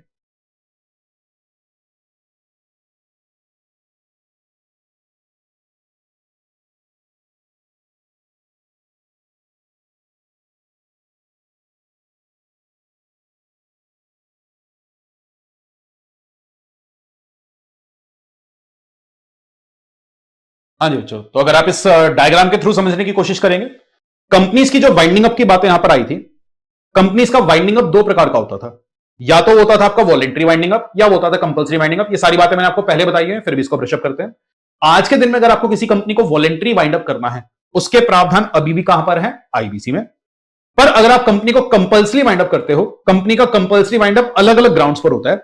अगर आप किसी कंपनी को कंपल्सरी बंद कर रहे हो on the ground of inability to pay debts, उसकी बातें भी आज के दिन में कहां है? आईबीसी में। पर आपने जो सेट में वाइंडिंग अप का अलग से चैप्टर कंपनीज एक्ट का पढ़ा था, वो कब अप्लाई करता है? अगर आप किसी कंपनी को कंपल्सरी वाइंड अप करना चाह रहे हो किसी और ग्राउंड पर। फॉर एग्जाम्पल, आपने इंडिया के इंटीग्रिटी के अगेंस्ट काम किया, आपकी कंपनी टेररिस्ट ऑर्गेनाइजेशन के साथ जुड़ी हुई थी, 5 साल से फाइनेंशियल एनुअल रिटर्न का डिफॉल्ट किया, तो ऐसे कुछ ग्राउंड आए थे। एंड उन सारे ग्राउंड पर आज भी कंपनीज को बंद करने वाली बातें कंपनीज एक्ट में। कहने का तात्पर्य क्या? आईबीसी हम एक अच्छे इंटेंट के साथ लाए तो सही, पर आईबीसी में ना छोटी सी कमी क्या छोड़ दी यार, कंपनीज की वाइंडिंग अप के कुछ केसेस ना अभी भी कंपनीज एक्ट में छोड़ दिए। तो आईबीसी जो अपना पर्पस अचीव करने की कोशिश कर रहा है, शायद उतना अच्छे से नहीं कर पाया। बेटर क्या होता है यार, कंपनीज एक्ट से वाइंडिंग अप का टॉपिक ऑल टुगेदर हटाकर ये सारे केसेस भी आईबीसी में कवर कर देने चाहिए। बेहतर तो वही होगा, ताकि वाइंडिंग अप की सारी बातें एक ही जगह लिख रहे। अब इससे और कंफ्यूजन हो रहा है कि किसी ग्राउंड पर बंद कर रहे हैं तो क्या, पर पार्लियामेंट कहीं ना कहीं क्या कहना चाह रही है? आईबीसी बनाने का हमारा जो मेन फोकस है वो है कंपनी से पैसे की रिकवरी करना। तो इसलिए पैसे का अगर डिफॉल्ट होता है या डेट का अगर आप डिफॉल्ट कर रहे हो, वो वाले केसेस से आपका आईबीसी डील करने वाला है। तो ये बाइंडिंग अप की बातें यहां पर आपके लिए आने वाली है। तो बड़ा बाइंडिंग अप की जो बातें थी या बाइंडिंग अप का अलग अलग चैप्टर क्यों था, वो मैंने आपको समझाने की कोशिश करी। एक चीज का और ध्यान रखना, अभी हम सीखेंगे पार्ट 2 जो आपका डील करेगा कॉर्पोरेट पर्सन से। इसके बाद आपका पार्ट 1 भी आएगा। Just give me a second. हाँ जी, तो अब हम सीखने जा रहे हैं पार्ट 2 जो आपका कॉर्पोरेट पर्सन से डील करेगा। फिर हम जाएंगे पार्ट 3 पर जो इंडिविजुअल एंड फर्म से डील करेगा। तो आप जो कॉर्पोरेट पर्सन की बातें सीखने जा रहे हैं, आईबीसी ने कॉर्पोरेट पर्सन के जो भी केसेस थे कि इंसान इंसॉल्वेंट होना चाहिए, इंसॉल्वेंट है नहीं है, कैसे ट्रीट होगा, उसके लिए जो एडजुडिकेटिंग अथॉरिटी डिसाइड करी या कौन से कोर्ट में उसका मैटर चलेगा, तो उसके लिए एडजुडिकेटिंग अथॉरिटी कौन है? आपकी एनसीएलटी। अगर कोई भी पर्सन एनसीएलटी के किसी डिसीजन से खुश ना हो, उसके अगेंस्ट अपील फाइल हो पाएगी एनसीएलएटी के पास। एंड फाइनली अगर उसके डिसीजन से भी खुश ना हो तो अपील का फाइल होगी सुप्रीम कोर्ट के पास। तो अब हम जो पार्ट 2 पढ़ेंगे, बार बार वहां पर मैं एक वर्ड का इस्तेमाल करूंगा, NCLT NCLT NCLT adjudicating authority, आप समझ जाना। पर जब हम पार्ट 3 पर जाएंगे, जो एक इंडिविजुअल या फर्म से डील करेगा, वहां पर हम जो पॉइंट सीखेंगे वो हम सीखेंगे डीआरटी। मतलब एक इंडिविजुअल या फर्म का केस कहां पर चलेगा? वो केस चलेगा आपका डेट रिकवरी ट्रिब्यूनल के पास। तो इंडिविजुअल या फर्म के लिए जो नोडल अथॉरिटी या जो एडजुडिकेटिंग अथॉरिटी बनाई गई है, वो बनाई गई है डीआरटी। कोई डीआरटी के ऑर्डर से खुश नहीं है, उसके अगेंस्ट अपील कहां पर फाइल होगी? DRAT, debt recovery appellate tribunal. And finally final appeal आपकी जाएगी सुप्रीम कोर्ट में। तो ये आईबीसी का स्ट्रक्चर होगा। तो पार्ट 2 कॉर्पोरेट पर्सन के लिए आपको एक अलग एडजुडिकेटिंग अथॉरिटी एनसीएलटी के पास जाना होगा। पार्ट 3 के लिए आपको एक अलग एडजुडिकेटिंग अथॉरिटी डीआरटी के पास जाना होगा। इस तरीके से आईबीसी को यहां पर थोड़ा सा बाइफरकेट किया गया। But the major point for you is, अभी थोड़ी देर पहले आप एक टर्म सीख कर आए थे, बड़े ध्यान से इस पॉइंट को समझिएगा। This is very very interesting point, बड़े ध्यान से इसको समझना। Just give me a second. हाँ जी, तो बस ये लास्ट बात है आपका जो चैप्टर नंबर 1 या पार्ट नंबर 1 है उसकी। तो जो पार्ट 1 आया उसमें हमने एक बात क्या समझी? पार्ट 1 आपका कंपनी इंडिविजुअल फर्म पर तो अप्लाई कर रहा है, पर साथ में वो अप्लाई करेगा personal guarantor to corporate debtor. बड़े ध्यान से इस चीज को समझिएगा। आज अगर कंपनी है भूषण स्टील्स, या चलो हमने जो एग्जांपल लिया था उसी को एग्जांपल को लेते हैं। एक कंपनी आ रही है आपकी रिलायंस पावर। रिलायंस पावर ने आज किसी बैंक से, लेट्स सपोज कोटक बैंक से एक लोन लिया था, और आज जो ये लोन था इसके ऊपर अनिल अंबानी जी ने, मिस्टर अनिल अंबानी जी यहां पर आ रहे हैं, इन्होंने इस बैंक को दी थी गारंटी। आप चिंता मत करिए, कंपनी टाइम टू टाइम आपका पैसा पे करेगी। नहीं पे कर पाई तो मैं गारंटी दे रहा हूं, मेरे पर्सनल फंड से आप बाद में पेमेंट रिकवर कर लेना, मैं आपका पैसा पे करूंगा। आज अगर रिलायंस पावर डिफॉल्ट कर दे तो क्या कोटक बैंक रिलायंस पावर को घसीट कर आईबीसी में ला सकता है? बिल्कुल। और वो उसे घसीट कर आईबीसी की कौन सी अथॉरिटी के पास लेकर के जाएगा? एनसीएलटी। मैटर एनसीएलटी के पास चला, हमने रिकवरी करने की कोशिश करी, रिकवरी नहीं हो पाई, और अब कोटक बैंक चाहता है जी इस कंपनी से तो पूरी रिकवरी नहीं हो पाई बिकॉज इसका एसेट बेस खत्म हो गया, पर हमारे पास अनिल अंबानी जी की पर्सनल गारंटी है और अब हम अनिल अंबानी जी के पर्सनल एसेट बेच करके उनसे रिकवरी करेंगे। अब सवाल उठा, क्या कोटक बैंक अनिल अंबानी जी से रिकवरी करने के लिए जो केस है अलग से डीआरटी में फाइल करेगा? तो द आंसर इज नो, क्योंकि अगर अलग से डीआरटी में जाना पड़ा तो पूरा एक नया केस बनेगा और वहां पर रिकवरी बिल्कुल अलग तरीके से होगी। तो यहां पर आईबीसी ने एक अच्छा काम क्या किया, उन्होंने कहा जी अगर अनिल अंबानी जी का अपना पर्सनल खुद का कोई लोन होता और वो उसमें डिफॉल्ट करते तो उसकी बातें तो पार्ट 3 में जाती और पार्ट 3 में डीआरटी उस केस को डील करता। पर यहां पर हम अलग काम क्या कर रहे हैं, हम कह रहे हैं जी अगर वो इंडिविजुअल एक ऐसा इंडिविजुअल है जिसने गारंटी दे रखी है किसी कॉर्पोरेट पर्सन के लिए, मतलब he is a personal guarantor to the corporate debtor, that is he is a personal guarantor to the corporate debtor. तो बाय नेचर वो एक इंडिविजुअल जरूर है पर उसका केस अभी भी कहां पर चलेगा, एनसीएलटी के पास। कहने का तात्पर्य है एनसीएलटी आपकी एडजुडिकेटिंग अथॉरिटी कॉर्पोरेट पर्संस के लिए भी है और एक personal guarantor of the corporate debtor के लिए भी है, बिकॉज अब की बार जो इस इंडिविजुअल से हम रिकवरी कर रहे हैं वो इस कॉर्पोरेट डेटर को दी गई गारंटी की वजह से तो कर रहे हैं। तो केस अलग अलग कोर्ट में नहीं चल पाएगा, इसलिए एनसीएलटी को ही वहां पर आपकी एडजुडिकेटिंग अथॉरिटी बना दिया गया। यही बात बस आप अपनी बुक के अंदर प्रिलिमिनरी में लिख लेना कि कॉर्पोरेट डेटर के लिए adjudicating authority will be NCLT, adjudicating authority is NCLT बस। बाकी आप बाद में समझ जाओगे, ध्यान रखना इनके लिए अभी भी जो एडजुडिकेटिंग अथॉरिटी है वो एनसीएलटी एंड लॉजिकल भी है, बिकॉज यहां पर इन्होंने कॉर्पोरेट डेटर के लिए गारंटी दी है। Now we can say this is all about आपका चैप्टर नंबर 1 एंड आपका पूरा पेज अब यहां पर सेट है। अब इसके साथ हम अपनी आईबीसी की जर्नी स्टार्ट कर सकते हैं फॉर अ कॉर्पोरेट पर्सन, कि आज अगर कॉर्पोरेट पर्सन कोई किसी का डिफॉल्ट कर जाए तो उस पर आईबीसी की बातें कैसे कैसे अप्लाई करेंगे, ये सारी बातें अब हम सीखने जाएंगे। एंड कॉर्पोरेट पर्सन की बातों पर हम जाएं तो एक छोटा सा ब्रेक हम आई गेस यहां पर डिजर्व करते हैं। तो बैच में कभी कभी बस 5 मिनट का ब्रेक हम रखा करेंगे, ये आपके हाथ में। ब्रेक अगर आपको चाहिए आप भी वो 5 मिनट्स का ब्रेक ले लेना, वरना आप सीधे ब्रेक को डॉच करते हुए अपनी क्लासेस को भी कवर कर पाएंगे। तो बस आपको एक छोटा सा 5 मिनट्स का ब्रेक दे रहा हूं ताकि ब्रेक के उस पार एक फ्रेश माइंड से बिल्कुल न्यू पर्सपेक्टिव के साथ हम अपने कॉर्पोरेट पर्सन की बातों को सीख पाए। तो प्लीज बेटा यहां पर आप लीजिए एक छोटा सा ब्रेक।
हाँ जी बच्चों, चलिए I hope you had your break. चलते हैं अब आगे और अपना part 2 of this IBC start करते हैं और हम सीखने जा रहे हैं insolvency resolution and liquidation of corporate person. तो हमारा फोकस पूरा का पूरा कॉर्पोरेट पर्सन पर जाने वाला है। तो आज अगर कॉर्पोरेट पर्सन किसी से कोई डेट ओ करता है एंड उस डेट का डिफॉल्ट हो जाता है तो उसको आईबीसी में घसीट कर लाया जा सकता है। एंड यहाँ पर जो बातें स्टार्ट होंगी वो आपकी सेक्शन 4 से स्टार्ट होगी एंड सेक्शन 77A तक जाएंगी। तो सबसे पहला सेक्शन जो 4 यहाँ पर आ रहा है वो एक बड़ी इंपॉर्टेंट बात बता रहा है and highly expected for exams. इस पर क्वेश्चन आने के आसार बहुत ज्यादा है। एंड सेक्शन 4 ने जो सबसे पहली बात यहाँ पर बताई, क्या बताई कि कोई भी कॉर्पोरेट डेटा आज के दिन में अगर डिफॉल्ट करे तो उसे आईबीसी में घसीट कर लाया तो जा सकता है। पर लेट्स सपोज आपने डिफॉल्ट कर दिया किसी के 500 रुपए का, तो आज मुझे आपकी 500 रुपए इसकी एक फीस रिफंड करनी थी और मैं उसका डिफॉल्ट कर जाता हूं, तो क्या आप मेरी कंपनी को यहां पर घसीट कर ला पाएंगे? तो the answer is no, because यहां पर हमने एक मिनिमम थ्रेशोल्ड फिक्स किया है एंड वो मिनिमम थ्रेशोल्ड कितना है? 1 करोड़। तो इसने कहा this part shall apply to insolvency of corporate debtor where minimum amount of default is rupees 1 CR। तो अगर आप 1 करोड़ रुपए का डिफॉल्ट करते हैं तब जाकर के यहां पर आपको घसीट कर लाया जा सकता है। 1 करोड़ रुपए से कम के डिफॉल्ट पर यहां पर आपको नहीं घसीट सकते। तो अगर डिफॉल्ट का अमाउंट 1 करोड़ या उससे ज्यादा हुआ तभी आप पर आईबीसी की बातें अप्लाई करेंगी। तो this is a very very important timeline, highly expected for your MCQs. तो पहली चीज, कोई भी कॉर्पोरेट डेटर, हमारे केस में जिसका एग्जांपल मैंने किसका लिया था? भूषण स्टील। तो अगर भूषण स्टील किसी का 1 करोड़ रुपए या उससे ज्यादा का डिफॉल्ट करता है तब तो उसको घसीट कर लाया जा सकता है, एल्स नॉट। यहां पर जो सेकंड लाइन आ रही है इसको भी रखेंगे पेंडिंग। इसको आप गलती से भी रीड मत करना वरना आप पूरे के पूरे कंफ्यूज हो जाएंगे। यहां पर कुछ बातें आएंगी जहां पर आपका एक वर्ड आएगा पीआईआरपी, इसमें अभी हम नहीं जाएंगे। जहां पर भी आपकी बुक में अभी पीआईआरपी वर्ड आएगा उससे कनेक्टेड कोई भी बातें आएंगी उसको बिल्कुल पेंडिंग रखेंगे। जब पूरे कॉर्पोरेट पर्सन की सारी बातें हम सीख चुके होंगे तब इस टॉपिक पर हम जाएंगे। तो अभी के लिए इसको पेंडिंग रखिएगा। पेंडिंग क्यों करा रहा हूं ये बात भी आपको बाद में समझ में आएगी। तो अभी के लिए जो आपको समझना है बस क्या समझना है, अगर कॉर्पोरेट डेटर किसी का भी डिफॉल्ट करता है और डिफॉल्ट का अमाउंट आता है आपका 1 crore which is highly expected for your MCQs, तब जाकर इस पार्ट की बातें आप पर अप्लाई कर जाएंगी। अब यहाँ पर एक बात बस मैं आपको आपकी नॉलेज के लिए बताता हूं, इनकेस आप आईबीसी को साइड बाय साइड रेफर करते हैं। अगर आप सेक्शन 4 को आपके मेन बेयर लॉ से रीड करेंगे तो सेक्शन 4 क्या कहता है, ये वाला पार्ट किसी भी कॉर्पोरेट पर्सन पर कब अप्लाई करेगा? जब उसने डिफॉल्ट कितने रुपए का किया हो? 1 लाख। पर उसको थोड़ा ध्यान से पढ़ना बिकॉज इसका एक प्रोवाइजो आता है एंड प्रोवाइजो ने क्या कहा, अगर सीजी चाहे तो सीजी इस 1 लाख रुपए की लिमिट को बढ़ा सकती है और बढ़ाकर कहां तक लेकर जा सकती है? 1 करोड़। और सीजी ने इस लिमिट को बढ़ाकर 1 करोड़ यहां पर कर दिया है। तो इनकेस कोई भी बच्चा आईबीसी के बेयर लॉ को रेफर करता है, मेरी इतनी एक्सपेक्टेशन रहेगी कि CA inter and CA final set ए पढ़ने के बाद लॉ में आप इतने मैच्योर हो चुके होंगे कि आप पूरी बात को तरीके से रीड करें। तो इन केस आप साइमल्टेनियसली रेफर करते हैं तो थोड़ा सा कॉशियस होकर पढ़िएगा। तो यहाँ पर सीजी ने नोटिफिकेशन के जरिए लिमिट कितनी कर रखी है आज के दिन में? 1 CR। तो कोई भी नालायक मेरे से ये डाउट नहीं करेगा कि सर लॉ के अंदर तो 1 लाख रुपए की लिमिट है। पूरी बात तरीके से पढ़ करके आइएगा, ये आपसे एक्सपेक्टेड होगा। बाकी आप भरोसा रखिए, आपकी बुक में जो भी आ रहा है आप बस उसको पढ़ते हुए चलिए, आपके पेपर में सवाल वहीं से आएंगे। तो सेक्शन 4 ने पहली बात ये क्लैरिफाई करी कि ये वाला पार्ट किसी भी कॉर्पोरेट डेटर पर या किसी भी कॉर्पोरेट पर्सन पर तब अप्लाई करेगा जब 1 करोड़ रुपए का डिफॉल्ट आपने किया होगा। इसके बाद यहां पर इस पार्ट का आता है सेक्शन नंबर 5, जहां पर आपको दी गई है काफी सारी डेफिनेशन। तो जितनी भी डेफिनेशन आप यहां पर देख रहे हैं ये आपकी सेक्शन 5 ऑफ द आईबीसी से निकल करके आती है और इसमें से एक डेफिनेशन तो आप ऑलरेडी पढ़ चुके हैं and that is the definition of adjudicating authority. तो अगर कॉर्पोरेट पर्सन डिफॉल्ट करता है आईबीसी के अंदर उसको घसीट कर कहां लाया जाएगा? एनसीएलटी के पास, तो नेशनल कंपनी लॉ ट्रिब्यूनल, वहां पर आपका केस यहां पर रन करेगा। इसके अलावा बहुत सारी डेफिनेशंस यहां पर आ रही है, धीरे धीरे जैसे हम कोड में आगे बढ़ेंगे ये डेफिनेशंस आपके लिए क्लियर होते हुए चलेंगी। पर जो 2 सबसे इंपॉर्टेंट डेफिनेशन यहां पर अपने को सीखनी है वो क्या? हमने जाना आज अगर भूषण स्टील किसी का भी डिफॉल्ट करता है तो वो क्रेडिटर भूषण स्टील को घसीट कर आईबीसी में ला सकता है। हमारे एग्जांपल में क्रेडिटर्स कौन थे? हमने कुछ एग्जांपल यहां पर लिए थे। फॉर एग्जांपल एग्जांपल आया था एसबीआई की, एसबीआई से लोन लिया है। कोई और एग्जांपल आपका आ सकता है, कोई ट्रेड क्रेडिटर हो सकता है, आपने रॉ मटेरियल खरीदा था, टाइम से उसकी पेमेंट ही नहीं करी। यहां पर एम्प्लॉइज भी आ सकते हैं, यहां पर गवर्नमेंट ड्यूज भी आ सकते हैं। तो क्रेडिटर में कोई भी फॉल कर सकता है। पर आईबीसी ने जो एक बड़ा स्पेशल काम एक कॉर्पोरेट डेटर के लिए किया, वो क्या किया? उसने कॉर्पोरेट डेटर के जो क्रेडिटर्स हैं उन्हें 2 कैटेगरीज में किया बाइफरकेट और उसने कहा भूषण स्टील आप जो डेट ओ करते हो किसी भी क्रेडिटर को, क्रेडिटर आपके 2 प्रकार के हो सकते हैं। या तो वो क्रेडिटर होगा आपका फाइनेंशियल क्रेडिटर या वो क्रेडिटर होगा आपका ऑपरेशनल क्रेडिटर। इजीनेस के लिए हम फाइनेंशियल क्रेडिटर को एफसी की तरह रेफर कर देते हैं, ऑपरेशनल क्रेडिटर को ओसी की तरह रेफर कर सकते हैं। सर क्रेडिटर्स की इस तरीके से बाइफरकेशन क्यों की गई? क्या ये दोनों क्रेडिटर भूषण स्टील को घसीट कर ला सकते हैं? यस, क्रेडिटर कोई भी घसीट कर ला सकता है। सर बाइफरकेशन किस लिए किया जा रहा है? तो इस चीज का थोड़ा सा भी ध्यान रखना है। बाइफरकेशन करने का एक रीजन होगा, अभी इसी चैप्टर में हम थोड़ा सा आगे बढ़ेंगे, वहां पर हम सीखेंगे कि किसी भी भूषण स्टील जैसे डेटर ने अगर डिफॉल्ट किया है तो वहां पर क्रेडिटर्स जो फाइनेंशियल क्रेडिटर्स होते हैं वो ज्यादा ऑर्गेनाइज्ड होते हैं। बिकॉज फाइनेंशियल क्रेडिटर्स जनरली कौन होते हैं? आपके बैंक्स, आपके फाइनेंशियल इंस्टीट्यूशन, और किसी भी कंपनी को इनका जो अमाउंट ड्यू होता है वो कंपेरेटिवली ज्यादा होता है। ऑपरेशनल क्रेडिटर्स यहां पर आपके एम्प्लॉइज इस टाइप के लोग होते हैं जो शायद उतना बड़ा अमाउंट यहां पर ड्यू नहीं करेंगे। तो आईबीसी ने क्रेडिटर या सॉरी कॉर्पोरेट डेटर का जो मेजर कंट्रोल दिया होगा वो दिया होगा फाइनेंशियल क्रेडिटर को। बाकी ये बाइफरकेशन किस लिए किया गया है, वो कंट्रोल कैसे आएगा, थोड़ी देर इंतजार करिए, अभी आपको क्लैरिटी मिल जाएगी। अभी जो अपने को समझना है वो बस ये समझना है कि सर फाइनेंशियल क्रेडिटर क्या होता है, ऑपरेशनल क्रेडिटर क्या होता है। अभी तक इसकी डेफिनेशन हमने नहीं जानी, फिर हमने जो 4 एग्जांपल लिए उसमें आप गेस कर बताना। आज स्टेट बैंक ऑफ इंडिया ने भूषण स्टील को उधार पर पैसा प्रोवाइड किया, फाइनेंशियल क्रेडिटर होगा या ऑपरेशनल? बहुत अच्छे, फाइनेंशियल। ट्रेड क्रेडिटर, आपने उधार पर माल खरीदा था, टाइम से पेमेंट नहीं करी, फाइनेंशियल होगा या operational? Obviously operational creditor. Employees की सैलरी पे नहीं करी, ऑपरेशनल क्रेडिटर। गवर्नमेंट के टैक्सेस पे नहीं किए, ऑपरेशनल क्रेडिटर। आई होप आप ये सब गेस कर पा रहे होंगे। तो क्रेडिटर्स का यहां पर दो कैटेगरी में डिवीजन यहां पर किया गया है। अब देखते हैं भाई डिवीजन को लॉ मेकर ने डिफाइन कैसे किया है, कब माना जाएगा किसी भी क्रेडिटर को फाइनेंशियल क्रेडिटर एंड कब माना जाएगा ऑपरेशनल क्रेडिटर। सबसे पहले ऑपरेशनल क्रेडिटर का मतलब समझते हैं। तो एक क्रेडिटर ओसी कब कहलाएगा? वो कह रहे जी एक क्रेडिटर ओसी तब कहलाएगा जब उसको आप जो डेट ओ करते हो वो होगा एक ऑपरेशनल डेट। तो जिस भी क्रेडिटर को आप ऑपरेशनल डेट ओ करोगे वो बन जाएगा आपका operational creditor. That is a person to whom an operational debt is owed and includes a person to whom such debt has been legally assigned. इस बात का क्या मतलब है, अब ध्यान से इस चीज को समझिएगा। लेट्स सपोज आज भूषण स्टील्स ने अपने एक ट्रेड क्रेडिटर से उधार पर माल खरीदा और उसका पैसा टाइमली पे नहीं किया, तो ये जो ट्रेड क्रेडिटर है वो डेफिनेटली यहां पर ओसी है। पर ट्रेड क्रेडिटर क्या कह रहा है, यार भूषण स्टील से पैसा वसूल कर लाऊंगा, केस फाइल करूंगा, बड़ी झंझट है, मैं एक काम करता हूं, मैं अपने इस डेट को कर देता हूं असाइन। दैट इज उसने अपना ये डेट रिकवर करने का जो राइट था, लेट सपोज एक असाइनमेंट ऑफ राइट का कॉन्ट्रैक्ट हुआ और ये राइट किसी तीसरी पार्टी को असाइन कर दिया, तो आज इस पार्टी के पास क्या अधिकार है कि वो भूषण स्टील से ये जो ट्रेड क्रेडिटर का अमाउंट था वो रिकवर कर सकता है। तो जिसको आप ये राइट असाइन करोगे वो भी ऑब्वियसली ऑपरेशनल क्रेडिटर ही कहलाएगा। तो ऑपरेशनल क्रेडिटर में वो इंसान तो आएगा जिसको आप ऑपरेशनल डेट ओ करते हो, साथ ही साथ अगर उसने अपने डेट रिकवर करने का राइट किसी भी तीसरी पार्टी को असाइन कर दिया था तो वो जिस भी पार्टी को आपने असाइन किया वो भी आपका ऑपरेशनल क्रेडिटर में ही आता है। तो ये तो आपका मीनिंग आता है ऑपरेशनल क्रेडिटर का जिसको आप ऑपरेशनल डेट ओ करोगे। Sir what do we mean by operational debt, वो भी लॉ ने डिफाइन किया। उन्होंने कहा जी ऑपरेशनल डेट में क्या क्या आएगा, a claim in respect of provision of goods या सर्विसेज। तो सामने वाली पार्टी ने आपको उधार पर माल सप्लाई किया, कोई सर्विसेज सप्लाई करी और टाइम से आप उसकी पेमेंट नहीं कर रहे हो, तो आपके लिए वो क्या बन जाएगा, operational creditor. Including employment, employees की सैलरी पे नहीं करी, या debt payable to government, local authority जिसमें आपकी एमसीडी जैसी एंटिटीज आ जाती हैं, in respect of dues arising under any law. तो वही तीन एग्जांपल यहां पर आप क्या है कि ट्रेड क्रेडिटर्स हैं, एम्प्लॉइज हैं, गवर्नमेंट है, ये आपके ऑपरेशनल क्रेडिटर की कैटेगरी में जाते हैं। Now sir what do we mean by financial creditor, इसका मीनिंग गेस करना टफ नहीं रहेगा। फाइनेंशियल क्रेडिटर मतलब कौन सा क्रेडिटर, जिसको कैसा डेट ओ करेंगे, फाइनेंशियल डेट, या अगर उस पर्सन ने अपना अधिकार किसी को असाइन कर दिया होगा तो वो हमारा फाइनेंशियल क्रेडिटर बन जाएगा। अब सर फाइनेंशियल डेट का यहां पर क्या मतलब है, इस पर एक दो चांस सितारे लगा लेना, इस पर एमसीक्यूज आ सकते हैं। वो 4 डेट्स की एक लिस्ट आपको दे देगा, कहेगा जी गेस करो फाइनेंशियल डेट कौन सा है, ऑपरेशनल डेट कौन सा है। तो देखते हैं फाइनेंशियल डेट कौन से डेट को माना जाता है। तो फाइनेंशियल डेट का मतलब यहां पर क्या है, वो कहते हैं जी financial debt means a debt along with interest which is disbursed against the consideration for the time value of money and includes। अब बड़ी फैंसी चीजें या फैंसी टर्मिनोलॉजीज के साथ इसको समझाया जा रहा है, बात बड़ी आसान सी है।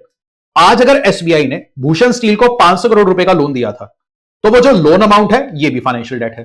अगर लोन पर कोई ब्याज अक्रू हो गया जो भूषण स्टील पे नहीं कर रहा तो वो इंटरेस्ट अमाउंट भी आपका फाइनेंशियल डेट में ही आएगा। दैट इज फाइनेंशियल डेट में डेट के साथ साथ अगर कोई इंटरेस्ट अक्रू होता है वो भी आता है।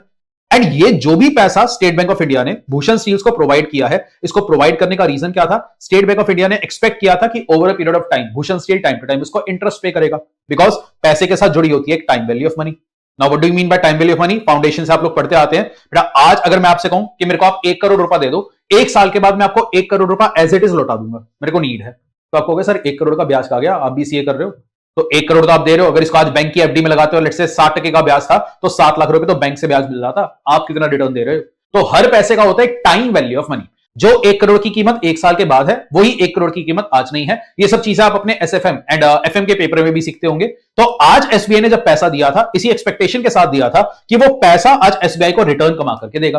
तो जब भी आप किसी को डेट देते हो और डेट या इंटरेस्ट का पैसा जो आपने दिया जो अक्रू हुआ है उसके टाइम वैल्यू ऑफ मनी की वजह से वो आपका फाइनेंशियल डेट कहलाता है। And just for your knowledge law maker ने यहां पर आपको कुछ इंक्लूसिव लिस्ट भी प्रोवाइड कर दी। मतलब पहले तो फाइनेंशियल डेट का एक एग्जॉस्टिव मतलब आपको समझाया गया, फिर एग्जांपल के तौर पर कुछ आपको समझाया जा रहा है कि ये सब चीजें आपकी फाइनेंशियल डेट में आती हैं। देखते भी कुछ एग्जांपल जो लॉ मेकर ने अपने को प्रोवाइड किए। सबसे पहला तो सिंपल एग्जांपल आ गया कि अगर भूषण स्टील किसी से भी उधार पर पैसा ले रहा है जिसके बदले में वो ब्याज पे करेगा, डेफिनेटली ये आपका फाइनेंशियल डेट है। अगला amount raised by way of acceptance under the acceptance credit facility. तो अगर आप अपने बिल्स रिसीवेबल को डिस्काउंट करवा लेते हो तो इस टाइप की जो भी चीजें होती हैं ये भी आपका फाइनेंशियल डेट के अंदर काउंट होगा, बिकॉज वहां पर जो बिल्स रिसीवेबल को डिस्काउंट करवाया जा रहा है वो इसी डेट से करवाया जा रहा है। अगला amount raised pursuant to issue of debenture, bonds, notes या सिमिलर इंस्ट्रूमेंट। तो आपने debentures, bonds, commercial paper, certificate, deposit के जरिए पैसा रेज किया था भूषण स्टील, तो इसके बदले में आप जो डेट ओ करते हो वो भी फाइनेंशियल डेट है। अगला liability in respect of any lease और hire purchase contract which is deemed as financial lease. ध्यान रखिएगा, आज अगर भूषण स्टील्स किसी से भी लीज पर लेट सपोज मशीनरी खरीद रही है, या चलो भूषण स्टील की जगह एग्जांपल ले लेते हैं अपन लोग, let's take an example of Jet Airways. तो जेट एयरवेज का केस भी आपका एबीसी में आया था। जेट एयरवेज भी आज के दिन में बंद हो चुका है, इसके भी प्लेन उड़ा करते थे। आज के दिन में जेट एयरवेज है, एक और एंटिटी आपकी थी गो एयर, इनके प्लेन्स आपको देखने को नहीं मिलेंगे बिकॉज सबके केसेस अब आईबीसी में आ चुके हैं। तो जेट एयरवेज ने आज लेट्स सपोज एक कंपनी आ रही है, शायद आपने नाम सुना होगा एयरबस। एयरबस से एक प्लेन लीज पर लिया। ये जो प्लेन लीज पर लिया गया बेटा, ये प्लेन की लेट्स सपोज एक्चुअल लाइफ आपकी आ रही थी 10 साल, कि 10 साल ही प्लेन की लाइफ रहेगी, और आपने 10 ही साल के लिए इसको लीज पर लिया। आपने अपने अकाउंट्स में सीखा होगा इस टाइप की लीज को अपन लोग क्या कहते हैं बेटा, ये बाय नेचर आपकी क्या है, फाइनेंशियल लीज। फाइनेंशियल लीज मतलब ये देखने में तो लीज जैसी है, पर आपने एक तरह से प्लेन खरीदने का जो पेमेंट था उसको 10 साल के टेन्योर में फाइनेंस करवा दिया। तो ऐसी लीज को हम कहते हैं फाइनेंशियल लीज। तो ऑब्वियसली यहां पर प्लेन लीज पर लिया तो गया है, पर यहां पर जो लीज का अल्टीमेट पर्पस है, अल्टीमेट पर्पस क्या है, उस प्लेन के अमाउंट को फाइनेंस करवाना। तो आपने यहां पर उधार पर पेमेंट करने का एक ऑप्शन एक्सरसाइज किया है, दैट इज बाय नेचर तो आपका फाइनेंशियल डेट है, और इस केस में एयरबस आपका फाइनेंशियल क्रेडिटर बन जाएगा। पर लेट सपोज एयरबस ने 10 साल वाला प्लेन आपको 2 साल की लीज पर दिया था, कि जो आपको अर्जेंट बेसिस पर एक प्लेन चाहिए था, 2 साल के लिए आपने उससे लीज पर प्लेन लिया, उसको वापसी लौटा दिया।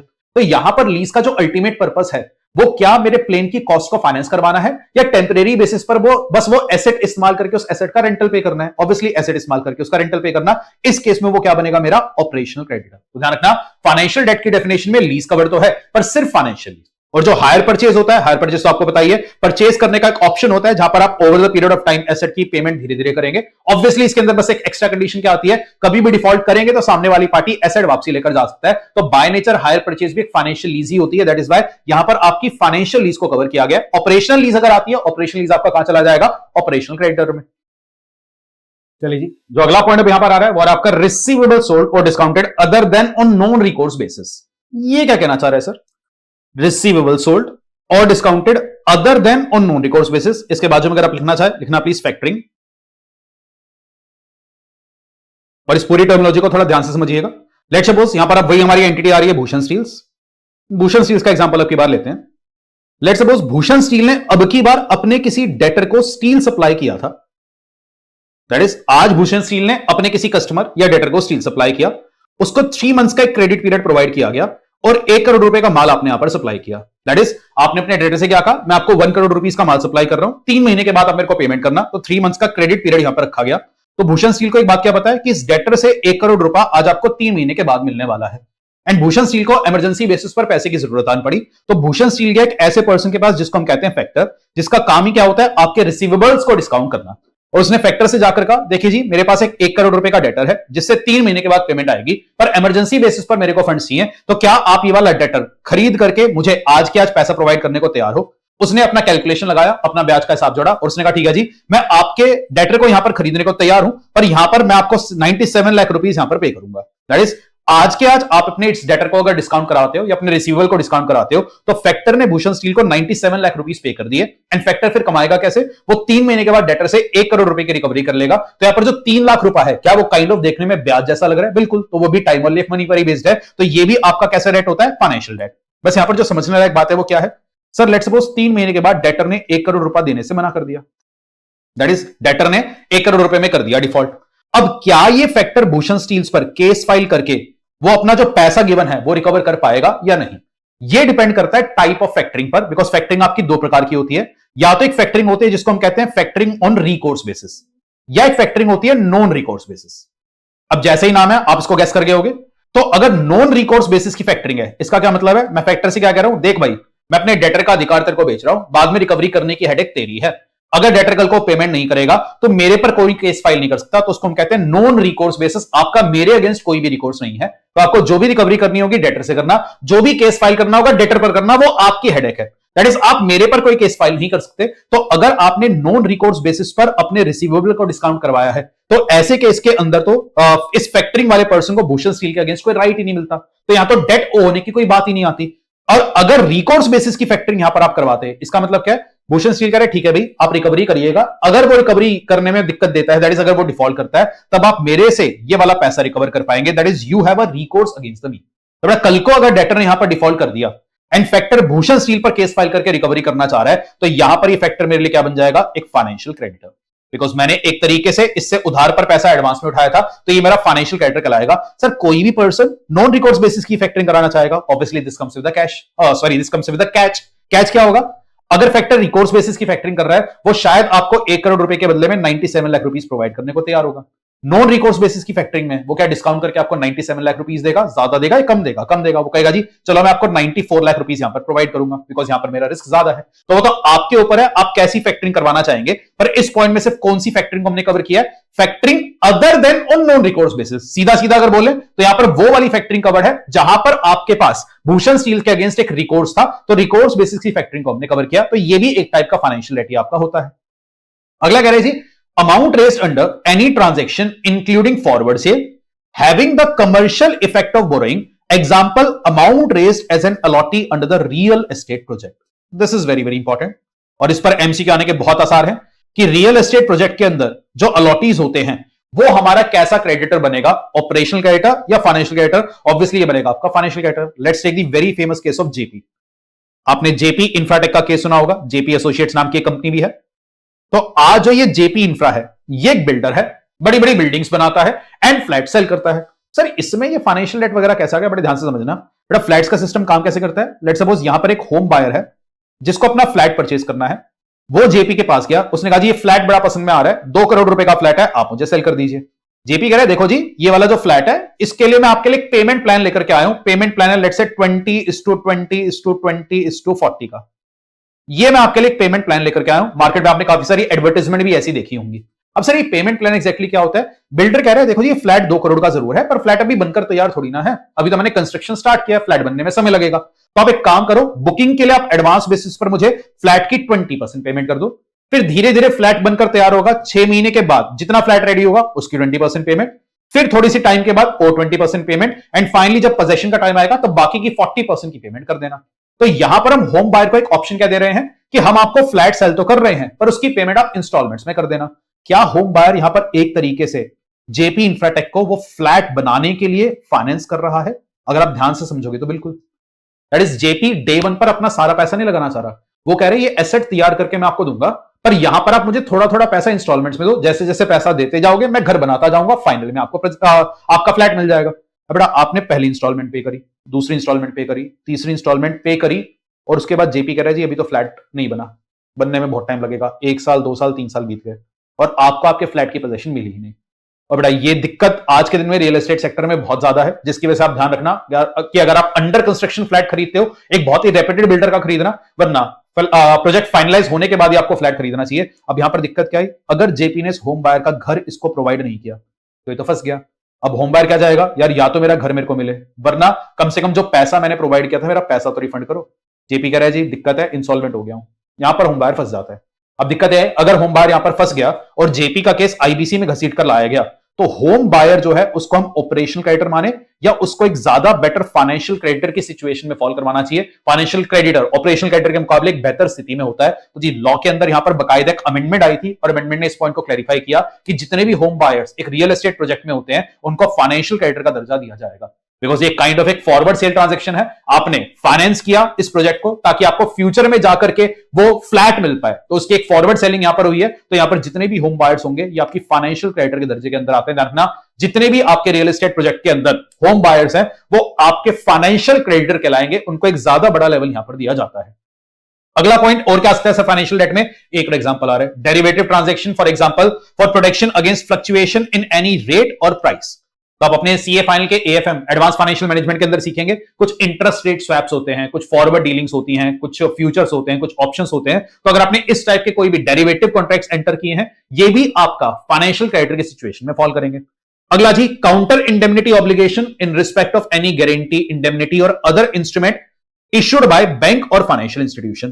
तो आज लेट्स सपोज किसी कंपनी ने, भूषण स्टील की एक सब्सिडरी कंपनी थी, उसने बैंक से एक लोन लिया था जिसके लिए भूषण स्टील ने काउंटर गारंटी प्रोवाइड करी है, या फिर भूषण स्टील की सब्सिडरी ने बैंक से एक लोन लिया, उस सब्सिडरी के एक प्रमोटर ने अपनी गारंटी प्रोवाइड करी थी और आज भूषण स्टील उस प्रमोटर को काउंटर गारंटी प्रोवाइड कर रहा है। तो जितनी भी आपकी गारंटी, काउंटर इंडेमनिटी के ऑब्लिगेशंस हैं वो सब आपका फाइनेंशियल क्रेडिटर की लिस्ट में फॉल करेंगे। और ऊपर आपने जितने भी पॉइंट्स पढ़े, अगर इन सारे पॉइंट्स के अंदर कोई भी पर्सन गारंटी प्रोवाइड कर रहा है ऊपर वाली ऑब्लिगेशंस के लिए, तो वो भी आपका फाइनेंशियल क्रेडिटर की लिस्ट में फॉल करेगा। But as I told you, ये जितने भी पॉइंट्स आप यहां पर पढ़ रहे हैं, ये एक इंक्लूसिव लिस्ट है। तो आपको यहां पर कुछ एग्जांपल फाइनेंशियल डेट के लिए दिए गए। क्या चीज फाइनेंशियल डेट होगी नहीं, उसका अल्टीमेट टेस्ट तो ये पहली लाइन है कि डेट जिसको ब्याज और उसके टाइम वैल्यू के लिए आप प्रोवाइड करते हो, वो आपका फाइनेंशियल क्रेडिटर की लिस्ट में फॉल करेगा। अब इतना स्पेसिफिकली आपको वर्ड बाय वर्ड हर चीज तो याद करनी नहीं, बिकॉज आपका पेपर एमसीक्यू बेस्ड होने वाला है। बट आई होप आपको financial creditor and operational creditor का मीनिंग यहां पर समझ में आया। तो एज पर सेक्शन 5 क्रेडिटर्स का हमने यहां पर बाइफिकेशन किया, तो एडजुडिकेटिंग अथॉरिटी का मतलब सीखा, financial creditor and operational creditor का मतलब यहां पर हमारे लिए क्लियर हुआ। अब चलते हैं कॉर्पोरेट पर्संस की इंसॉल्वेंसी में आगे, और अगला जो 10 मिनट है वो बहुत ज्यादा क्रूशियल है, तो बहुत ध्यान से आगे वाली बातों को समझिएगा। अब कॉर्पोरेट पर्सन की जो आगे इस पार्ट 2 की पूरी जर्नी है, वो पार्ट 2 की पूरी जर्नी इस आधे पेज के अंदर समराइज्ड है बस। अगर आपने आधा पेज तरीके से समझ लिया तो आपके लिए कोई भी दिक्कत यहां पर नहीं आने वाली। तो इस हाफ अ पेज में आपकी पूरी जर्नी समराइज्ड है। मैं चाहूंगा आप यहां पर एक बार वीडियो को पॉज करके, जहां पर आपका पार्ट 2 स्टार्ट हो रहा है, इसके बाजू वाले पेज पर आपके पास स्पेस आ रहा होगा नीचे, दैट इज जहां पर आपका प्रिलिमिनरी वाला चैप्टर फिनिश हो रहा है, वहां पर नीचे स्पेस है। वहां पर ये पांचों स्टेजेस आप एक बार नोट कर लीजिए। अब नोट करने के लिए मैं यहां पर वीडियो का टाइम अलग से नहीं दे रहा हूं, आप वीडियो को बिल्कुल पॉज कर सकते हैं, तो पॉज करके आप नोट करिएगा। आई होप आपने इसको नोट कर लिया होगा। अब समझते हैं इस जर्नी को। तो आज अगर कोई भी कंपनी या एलएलपी, दैट इज कोई कॉर्पोरेट पर्सन, डिफॉल्ट कर जाए, तो आईबीसी में उसका केस कैसे चलेगा। आईबीसी की उसकी इस पूरी जर्नी को हम 5 स्टेजेस में डिवाइड करके पढ़ते हैं। अगर ये 5 स्टेजेस आपने समझ ली तो पूरा प्रोसेस आपके लिए बहुत ज्यादा सिंप्लीफाई हो जाएगा, अंदर फिर समझने लायक ज्यादा कुछ नहीं बचेगा। तो सर ये 5 स्टेजेस कौन सी हैं, एक एक करके समझते हैं। सबसे पहले स्टेज नंबर 1। स्टेज 1 में तो क्या कह रही है, वही वाली बात को रिपीट कर रही है कि स्टेज 1 अप्लाई करेगी कब, जब कॉर्पोरेट डेटर ने कम से कम 1 करोड़ रुपए का डिफॉल्ट किया। तो जैसे ही कोई भी कॉर्पोरेट डेटर 1 करोड़ रुपए का डिफॉल्ट करता है, अब उसको हमें आईबीसी में घसीट कर लाना होगा और उसका सीआईआरपी का प्रोसेस अपने को स्टार्ट करना होगा। सीआईआरपी की फुल फॉर्म यहां पर क्या होती है, corporate insolvency resolution process. So corporate insolvency resolution process. Sir what is this corporate insolvency resolution process. अगर आप ध्यान से समझेंगे, हम उस कॉर्पोरेट डेटर की जो इंसॉल्वेंसी अब हुई है उसको रिजॉल्व करने के लिए एक प्रोसेस फॉलो करेंगे जिसका नाम है सीआईआरपी। तो कॉर्पोरेट की इंसॉल्वेंसी को रिजॉल्व करने का एक प्रोसेस, शॉर्ट में अपने क्या बोल दिया, सीआईआरपी। तो उसका केस अब घसीट कर आईबीसी में लाया जाएगा और उसका सीआईआरपी का प्रोसेस यहां पर स्टार्ट किया जा रहा है। अब सवाल उठता है, भूषण स्टील को आईबीसी में घसीट कर लाएगा कौन। तो लाने का जी, भूषण स्टील को आईबीसी में घसीट कर उसका कोई फाइनेंशियल क्रेडिटर ला सकता है, उसका कोई ऑपरेशनल क्रेडिटर ला सकता है। फिर यहां पर एक टर्म आपकी आ रही है corporate applicant. Sir financial creditor घसीट कर लाएगा, समझ में आया। ऑपरेशनल क्रेडिटर घसीट कर ला सकता है, एम्प्लॉई है, गवर्नमेंट है, समझ में आया। कॉर्पोरेट एप्लीकेंट का मतलब, कॉर्पोरेट एप्लीकेंट मतलब भूषण स्टील्स इटसेल्फ। मतलब भूषण स्टील अगर डिफॉल्ट करने के बाद खुद से जा करके एनसीएलटी में अपना केस खुद से दर्ज करवाना चाहे, वो ऑप्शन भी उसको यहां पर दिया गया है। तो कॉर्पोरेट पर्सन का एक नाम क्या हो गया, कॉर्पोरेट एप्लीकेंट, बिकॉज वो अपनी इंसॉल्वेंसी की एप्लीकेशन खुद से दे रहा है, तो उसको हमने कॉर्पोरेट एप्लीकेंट बोल दिया। बाकी कॉर्पोरेट एप्लीकेंट ये टर्म आपकी सेक्शन 5 में डिफाइंड भी है। तो कॉर्पोरेट एप्लीकेंट का यहां पर क्या मतलब है, कॉर्पोरेट डेटर या कॉर्पोरेट डेटर ने किसी को अगर ऑथराइज किया है वो पर्सन भी, मतलब मेंबर या partner of corporate debtor authorise to make an application. तो अगर कंपनी थी तो मेंबर को ऑथराइज किया होगा, अगर एलएलपी थी पार्टनर को ऑथराइज किया होगा। Individual in charge of managing the operations of the corporate debtor या person having control over the financial affair. In nutshell corporate applicant में आप मानकर चलना भूषण स्टील या भूषण स्टील्स के द्वारा ऑथराइज कुछ लोग यहां पर आएंगे, तो वो खुद से जाकर भी अपनी एप्लीकेशन फाइल कर सकते हैं। तो हमारा जो स्टेज नंबर 1 आता है वो क्या होती है, आपकी एप्लीकेशन स्टेज। कि सबसे पहले तो भाई आईबीसी में घसीट कर लाया जाएगा, एनसीएलटी के पास एक केस दर्ज करना पड़ेगा। केस 3 तरीके से दर्ज हो सकता है, या तो फाइनेंशियल क्रेडिटर दर्ज करेगा, या ऑपरेशनल क्रेडिटर, या कॉर्पोरेट एप्लीकेंट आकर खुद से। अब जैसे ही आप केस दर्ज करोगे, एनसीएलटी उस एप्लीकेशन को इवैल्यूएट करके ये डिसाइड करेगा एप्लीकेशन एडमिट करनी है या नहीं। और अगर एनसीएलटी ने एप्लीकेशन एडमिट कर ली, अब आपका केस आईबीसी के अंदर स्टार्ट हो चुका है। अब आप आईबीसी के चंगुल में फंस चुके हो। अब आपका पूरा का पूरा केस आईबीसी करेगा गवर्न, और एनसीएलटी भूषण स्टील की एप्लीकेशन को एडमिट करते ही 3 काम करेगा। सबसे पहला काम एनसीएलटी यहां पर क्या करेगा, एनसीएलटी डिक्लेयर करेगा एक moratorium. Sir what do you mean bye moratorium. Moratorium को आप एक ऐसा फेस समझ सकते हैं जिसको हम एकदम शांति का फेस कहेंगे। कोई झगड़ा नहीं, कोई केस नहीं, कोई इधर उधर की बकबक नहीं। एनसीएलटी कहेगा जी अब ये मेरे अंडर आ चुकी है कंपनी, अब इस कंपनी का फेट क्या होगा, इसका पूरा सुपरविजन मेरे कंट्रोल में है। तो ऐसा ना हो कि जब एनसीएलटी में इसकी इंसॉल्वेंसी का केस चल रहा है, पता चल रहा है जी किसी और कोर्ट में किसी ने केस फाइल कर दिया, किसी क्रेडिटर ने कहीं और केस फाइल कर दिया। नहीं, अब इस कंपनी के अगेंस्ट कोई भी नया केस कहीं भी फाइल नहीं होगा।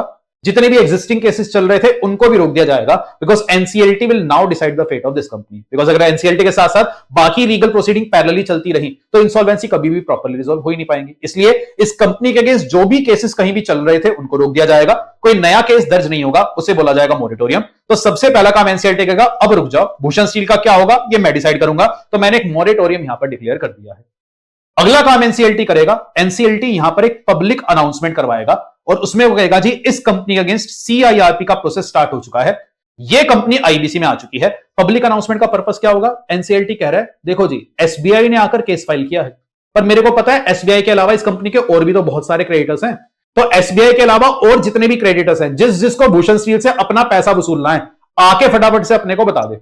तो मैं आज पब्लिक अनाउंसमेंट करवा रहा हूं, अब जिस क्रेडिटर का जो डेट हुआ है आप आकर के फटाफट से हमें बता दीजिए, ताकि हम टाइम से आपका जितना भी पैसा हो सके वो आपको वापसी दिलवा पाए।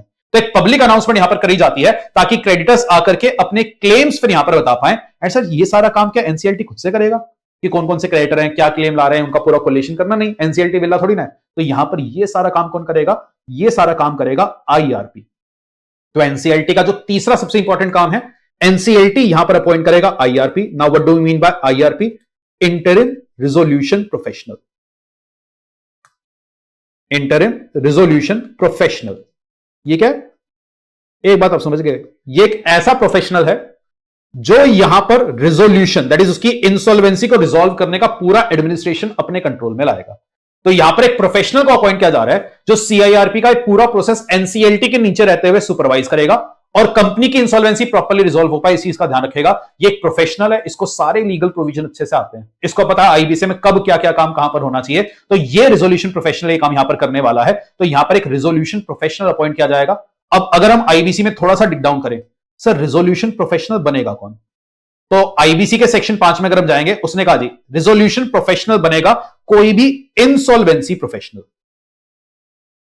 दैट इज इंसॉल्वेंसी प्रोफेशनल्स की हम एक लिस्ट तैयार करेंगे और उन इंसॉल्वेंसी प्रोफेशनल में से एनसीएलटी किसी को इस वाले केस के लिए रिजोल्यूशन प्रोफेशनल की तरह अपॉइंट करेगा। और ये इंसॉल्वेंसी प्रोफेशनल्स कौन होंगे? क्या सर इसके अंदर सीए आ सकते हैं? बिल्कुल आ सकते हैं। तो सीए, सीएस, सीएमए, लॉयर, ऐसे ही प्रोफेशनल्स को यहां पर कवर किया जाता है और यहीं पर चार्टर्ड अकाउंटेंट्स के लिए एक अपॉर्चुनिटी आती है। ऑब्वियसली सीए के साथ सीएस हैं, सीएमए, लॉयर्स हैं, उनके पास भी अपॉर्चुनिटी है, पर एक चार्टर्ड अकाउंटेंट अगर चाहे तो आज के दिन में वो इंसॉल्वेंसी प्रोफेशनल भी बन सकता है। जैसे ही आप इंसॉल्वेंसी प्रोफेशनल बन जाएंगे फिर किसी ना किसी केस पर आपको कभी ना कभी आरपी की तरह अपॉइंट कर दिया जाएगा और यहां से आपको एक अच्छा खासा प्रोफेशनल वर्क मिल जाता है। आई होप ये बात आप समझ पा रहे होंगे। तो एनसीएलटी यहां पर एक आरपी अपॉइंट करेगा, पर एक खास बात क्या है? आरपी के साथ एक और वर्ड आ रहा है I, interim RP, that is interim resolution professional. Now sir what do we mean by interim? Interim word का इस्तेमाल यहां पर क्यों किया गया है? एनसीएलटी यहां पर जिसको भी आरपी अपॉइंट कर रहा है वो इंटरिम या टेम्परेरी बेसिस पर कर रहा है। सर टेम्परेरी बेसिस पर आरपी कौन बनेगा? इतने सारे सीए जो आज इंसॉल्वेंसी प्रोफेशनल्स हैं, कौन से सीए साहब को अपने को पिक करना है? तो उसकी रिकमेंडेशन हो सकता है आज क्रेडिटर्स की तरफ से आई होगी। तो जिसकी भी रिकमेंडेशन यहां पर आई थी, फॉर एग्जांपल एसबीआई ने एक रिकमेंडेशन दिया या एम्प्लॉइज ने एक रिकमेंडेशन दिया, तो एनसीएलटी उसको आईआरपी अपॉइंट कर रहा है, पर ये एक टेम्परेरी आईआरपी है। Sir why temporary IRP? Temporary IRP इस वजह से है बिकॉज ये सारा काम होने के बाद ये आईआरपी एक कमेटी का गठन करता है जिसको हम कहते हैं COC. What is COC? Committee of creditors. अब इस पॉइंट को बहुत ध्यान से समझिएगा। आज सपोज एसबीआई गया एनसीएलटी के पास कि देखिए जी भूषण स्टील ने डिफॉल्ट कर दिया, मेरे 500 करोड़ रुपए का एक डेट था, भूषण स्टील ने पे नहीं किया। तो यह आया हमारा stage number 1 application stage. Stage number 2 में एनसीएलटी ने एप्लीकेशन इवेल्युएट करी, एप्लीकेशन एडमिट करके हमने क्या सीखा? एक मॉरेटोरियम डिक्लेयर किया। मॉरेटोरियम डिक्लेयर करने के बाद एक पब्लिक अनाउंसमेंट करवाई एंड फिर यहां पर एक आईआरपी को अपॉइंट किया। लेट सपोज आईआरपी अपॉइंट कर देगा ये सीए साहब नंबर 1 को, तो मिस्टर 1 सीए आ रहे हैं, इनको आईआरपी अपॉइंट किया। फिर ये मिस्टर ए को क्या बोला जाएगा? मिस्टर ए अब आप एक काम करिए, सारे क्रेडिटर्स के क्लेम आ चुके हैं और सारे क्रेडिटर्स के क्लेम क्लेट होने के बाद आप तैयार करिए एक कमेटी ऑफ क्रेडिटर। सीए साहब ने कहा एनसीएलटी कमेटी ऑफ क्रेडिटर्स क्यों बनवा रहे हो? एनसीएलटी में देखो सीए साहब केस सिर्फ एसबीआई ने फाइल किया है, पर आज भूषण स्टील्स को सिर्फ एसबीआई ने उधार थोड़ी ना दे रखा है, एचडीएफसी ने भी तो दिया हुआ है, आईसीआईसीआई का भी तो एक लोन है, कोटेक का भी तो एक लोन है। तो भूषण स्टील का फेट क्या होगा वो एसबीआई अकेले डिसाइड थोड़ी ना करेगा। अब ये बात सही है कि एसबीआई उसको घसीट कर लाया जरूर है, पर और भी तो लोग हैं जिनको अपना पैसा वसूलना है, तो इसका फेट क्या होगा ये अकेला एसबीआई डिसाइड नहीं करेगा, ये सारे क्रेडिटर्स मिलकर के डिसाइड करेंगे, जिसके लिए आईआरपी एक कमेटी ऑफ क्रेडिटर बनाएगा। और यहां पर सबसे खास बात, कमेटी ऑफ क्रेडिटर्स पर बस कौन से क्रेडिटर्स आते हैं? आपके financial creditors. Financial creditors that is as per IBC committee of creditors पर आप सिर्फ और सिर्फ फाइनेंशियल क्रेडिटर्स को अपॉइंट करते हैं, ऑपरेशनल क्रेडिटर्स का यहां पर रोल नहीं है। तो सर क्या ऑपरेशनल क्रेडिटर को अपना पैसा नहीं वाला? पैसा मिलेगा, पर कंपनी का क्या होगा, क्या इसका फेट रहना चाहिए, डिसीजन मेकिंग कैसी होगी, क्या इसका करना है क्या नहीं करना, ये सारा काम फाइनेंशियल क्रेडिटर्स करेंगे, बिकॉज वो ज्यादा ऑर्गेनाइज्ड है एंड उनको ज्यादा पैसा जनरली वसूलना रहता है। तो यहां पर लॉ मेकर ने जो अधिकार दिया वो सिर्फ फाइनेंशियल क्रेडिटर को दिया, and that is the reason कि हमने क्रेडिटर्स का दो कैटेगरी में बाइफिकेशन क्यों किया था। आई होप ये बात आप समझ पा रहे हो। तो यहां पर एक सीओसी बनाई जाएगी, और जैसी सीओसी का गठन होगा जिस पर सारे फाइनेंशियल क्रेडिटर आ रहे हैं, अब बड़ी इंटरेस्टिंग बात, सीओसी बनते ही कहेगी अरे एनसीएलटी आपने सीए साहब ए को अपॉइंट किया था, पर वो तो आपने इंटरिम बेसिस पर अपॉइंट किया, तो अब इन सीए साहब ए के साथ ही अपने को कंटिन्यू करना है या एक नया प्रोफेशनल यहां पर अपॉइंट करना है। सीओसी सबसे पहली मीटिंग में यही काम करेगी, मतलब जिस आईआरपी ने आज सीओसी का गठन किया, हम यही डिसाइड करेंगे कि उसी आईआरपी के साथ आगे कंटिन्यू करना है नहीं। तो सीओसी अपनी पहली मीटिंग में कहेगी यार यही सीए साहब ठीक है, एनसीएलटी ने अपॉइंट किया था, बढ़िया लग रहे हैं, इन्हीं के साथ आगे इस कंपनी का केस चलाते हैं। वो कहेंगे नहीं नहीं यार ये सीए साहब नहीं, ये सीए साहब नंबर 2 को अपॉइंट करो, ये उसकी मर्जी है। और जैसी सीओसी जिस भी प्रोफेशनल को यहां पर सिलेक्ट करेगी, उसके नाम में से आई हट जाएगा और वो क्या बन जाएगा? RP, that is final resolution professional वो आपका बन जाता है। तो इसलिए उसको एक नाम क्या दिया जा रहा है? आईआरपी। आई होप ये टर्म आप समझ पा रहे हो। तो एनसीएलटी ने 3 काम क्या किए? एक तो बेटा मॉरेटोरियम डिक्लेयर किया, एक पब्लिक अनाउंसमेंट आई, साथ में एक आईआरपी का गठन किया। आईआरपी ने गठन करने के बाद स्टेज 3 के अंदर एक कमेटी ऑफ क्रेडिटर बनाई, जिसके अंदर सारे फाइनेंशियल क्रेडिटर आएंगे, और कमेटी ऑफ क्रेडिटर ने सबसे पहला काम यही किया कि उसने आरपी को किया अपॉइंट। अब आरपी कौन हो सकता है? जो आईआरपी था वो चाहे तो उसी को आरपी के पद पर अपॉइंट कर सकते हैं, वरना कोई दूसरा प्रोफेशनल्स भी यहां पर आ पाएगा, ये कमेटी ऑफ क्रेडिटर की मर्जी रहेगी। तो ये 3 स्टेजेस अभी तक हमने समझी। स्टेज 1 एप्लीकेशन स्टेज, एप्लीकेशन तीनों में से कोई भी फाइल कर पाएगा। स्टेज 2 एनसीएलटी ने 3 काम क्या क्या किए थे? मॉरेटोरियम डिक्लेयर किया, पब्लिक अनाउंसमेंट आई, एक आईआरपी अपॉइंट किया गया।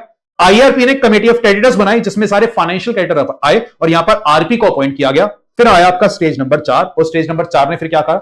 यह सबसे क्रूशियल स्टेज है। अब आरपी क्या करेगा? आरपी इनवाइट करेगा resolution plan from resolution applicants. नीचे जो बात आ रही है उस पर भी आप फोकस नहीं करेंगे, आपको सिर्फ ये 5 स्टेज समझनी है। इसने क्या कहा? RP invites resolution plan from resolution applicant, जो भी प्लान आएगा उसे सीओसी को सबमिट करेंगे, एंड फाइनली इसकी सीआईआरपी का प्रोसेस कंप्लीट हो जाएगा। ये क्या कहेगा सर? आप इस पॉइंट को बड़ी बारीकी से समझना। मैं पूरा प्रोसेस फिर से रिपीट कर रहा हूं, आप भी साथ साथ रिपीट करिएगा ताकि क्लास के साथ साथ चीजें आपको याद हो जाए। तो भूषण स्टील्स ने एसबीआई का डिफॉल्ट किया, एसबीआई ने जाकर एनसीएलटी के पास स्टेज 1 में एप्लीकेशन फाइल करी। एप्लीकेशन फाइल होने के बाद एनसीएलटी ने स्टेज 2 में 3 काम क्या क्या किए थे? एक तो मॉरेटोरियम डिक्लेयर किया था, एक पब्लिक अनाउंसमेंट आई थी, एक आईआरपी का गठन किया। आईआरपी ने फिर स्टेज 3 के अंदर क्या किया था? आईआरपी ने गठन किया सीओसी। सीओसी ने बनने के बाद आईआरपी को ही आरपी के पद पर या किसी नए आरपी को यहां पर अपॉइंट किया। और स्टेज 4, अब ये जो रिजोल्यूशन प्रोफेशनल है ये कहेगा देखिए जी भूषण स्टील का केस आईबीसी में आ चुका है। अब नॉर्मली बचपन से हम क्या सीखते आते हैं? कोई भी कंपनी का केस अगर इंसॉल्वेंसी के अंदर जाता है, हम सीधा आएंगे उसके एसेट को बेचेंगे और उसकी लायबिलिटीज को धीरे धीरे करके पे करेंगे। पर आईबीसी ने एक कॉन्ट्रारी स्टैंड यहां पर लिया, जिस पर पूरा आईबीसी बेस्ड है। उसने कहा जी हम इस कंपनी को सीधा एसेट बेचकर लायबिलिटी पे करना स्टार्ट नहीं करेंगे। मतलब ये एक बहुत गलत स्टेप है। गलत स्टेप क्यों है? बिकॉज जब एक कंपनी बंद होने वाली है और उसका एसेट बेचने जाएंगे, सामने वाले इंसान को पता है जी ये कंपनी मजबूर है, इसका बिजनेस तो बंद होने वाला है, तो एसेट्स की एक अच्छी वैल्यू शायद यहां पर रियलाइज ना हो पाए। तो हम क्यों ना एक काम करें, हो सकता है मार्केट में कोई इंसान भूषण स्टील और उसके एसेट्स में इंटरेस्टेड हो, तो बंद करने की जगह इस कंपनी को उठाकर उस इंसान को बेच देते हैं।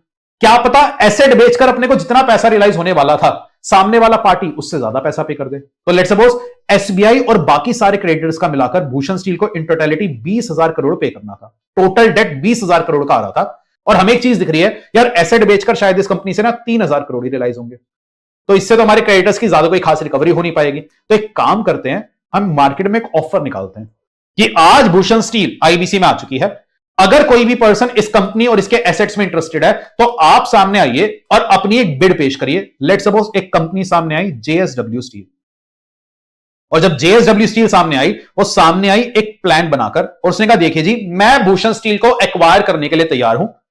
आज इस कंपनी में जो जो एसेट्स हैं और इसके डेट मैंने पूरा इवैल्यूएशन कर लिया, और मैं इस कंपनी के लिए कुल मिलाकर लेट से 5,000 करोड़ पे करने को तैयार हूं।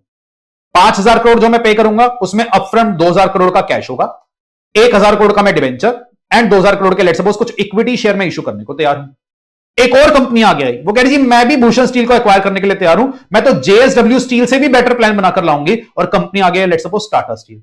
उसने कहा जी मैं इस कंपनी के लिए 7,000 करोड़ पे करने को तैयार हूं, जिसमें मैं अपफ्रंट 3,000 करोड़ कैश पे करूंगी, मैं डिबेंचर दे दूंगी 1,000 करोड़ के, 3,000 करोड़ के इक्विटी शेयर। दैट इज यहां पर अलग अलग लोग अब आगे आएंगे अपना एक प्लान लाकर, और इनके प्लान का पर्पस क्या है, ये भूषण स्टील को एक्वायर करके उसकी इंसॉल्वेंसी को रिजॉल्व करना चाह रहे हैं। इसीलिए जो ये प्लान लेकर के आते हैं, इस प्लान का नाम क्या होता है, रिजोल्यूशन प्लान।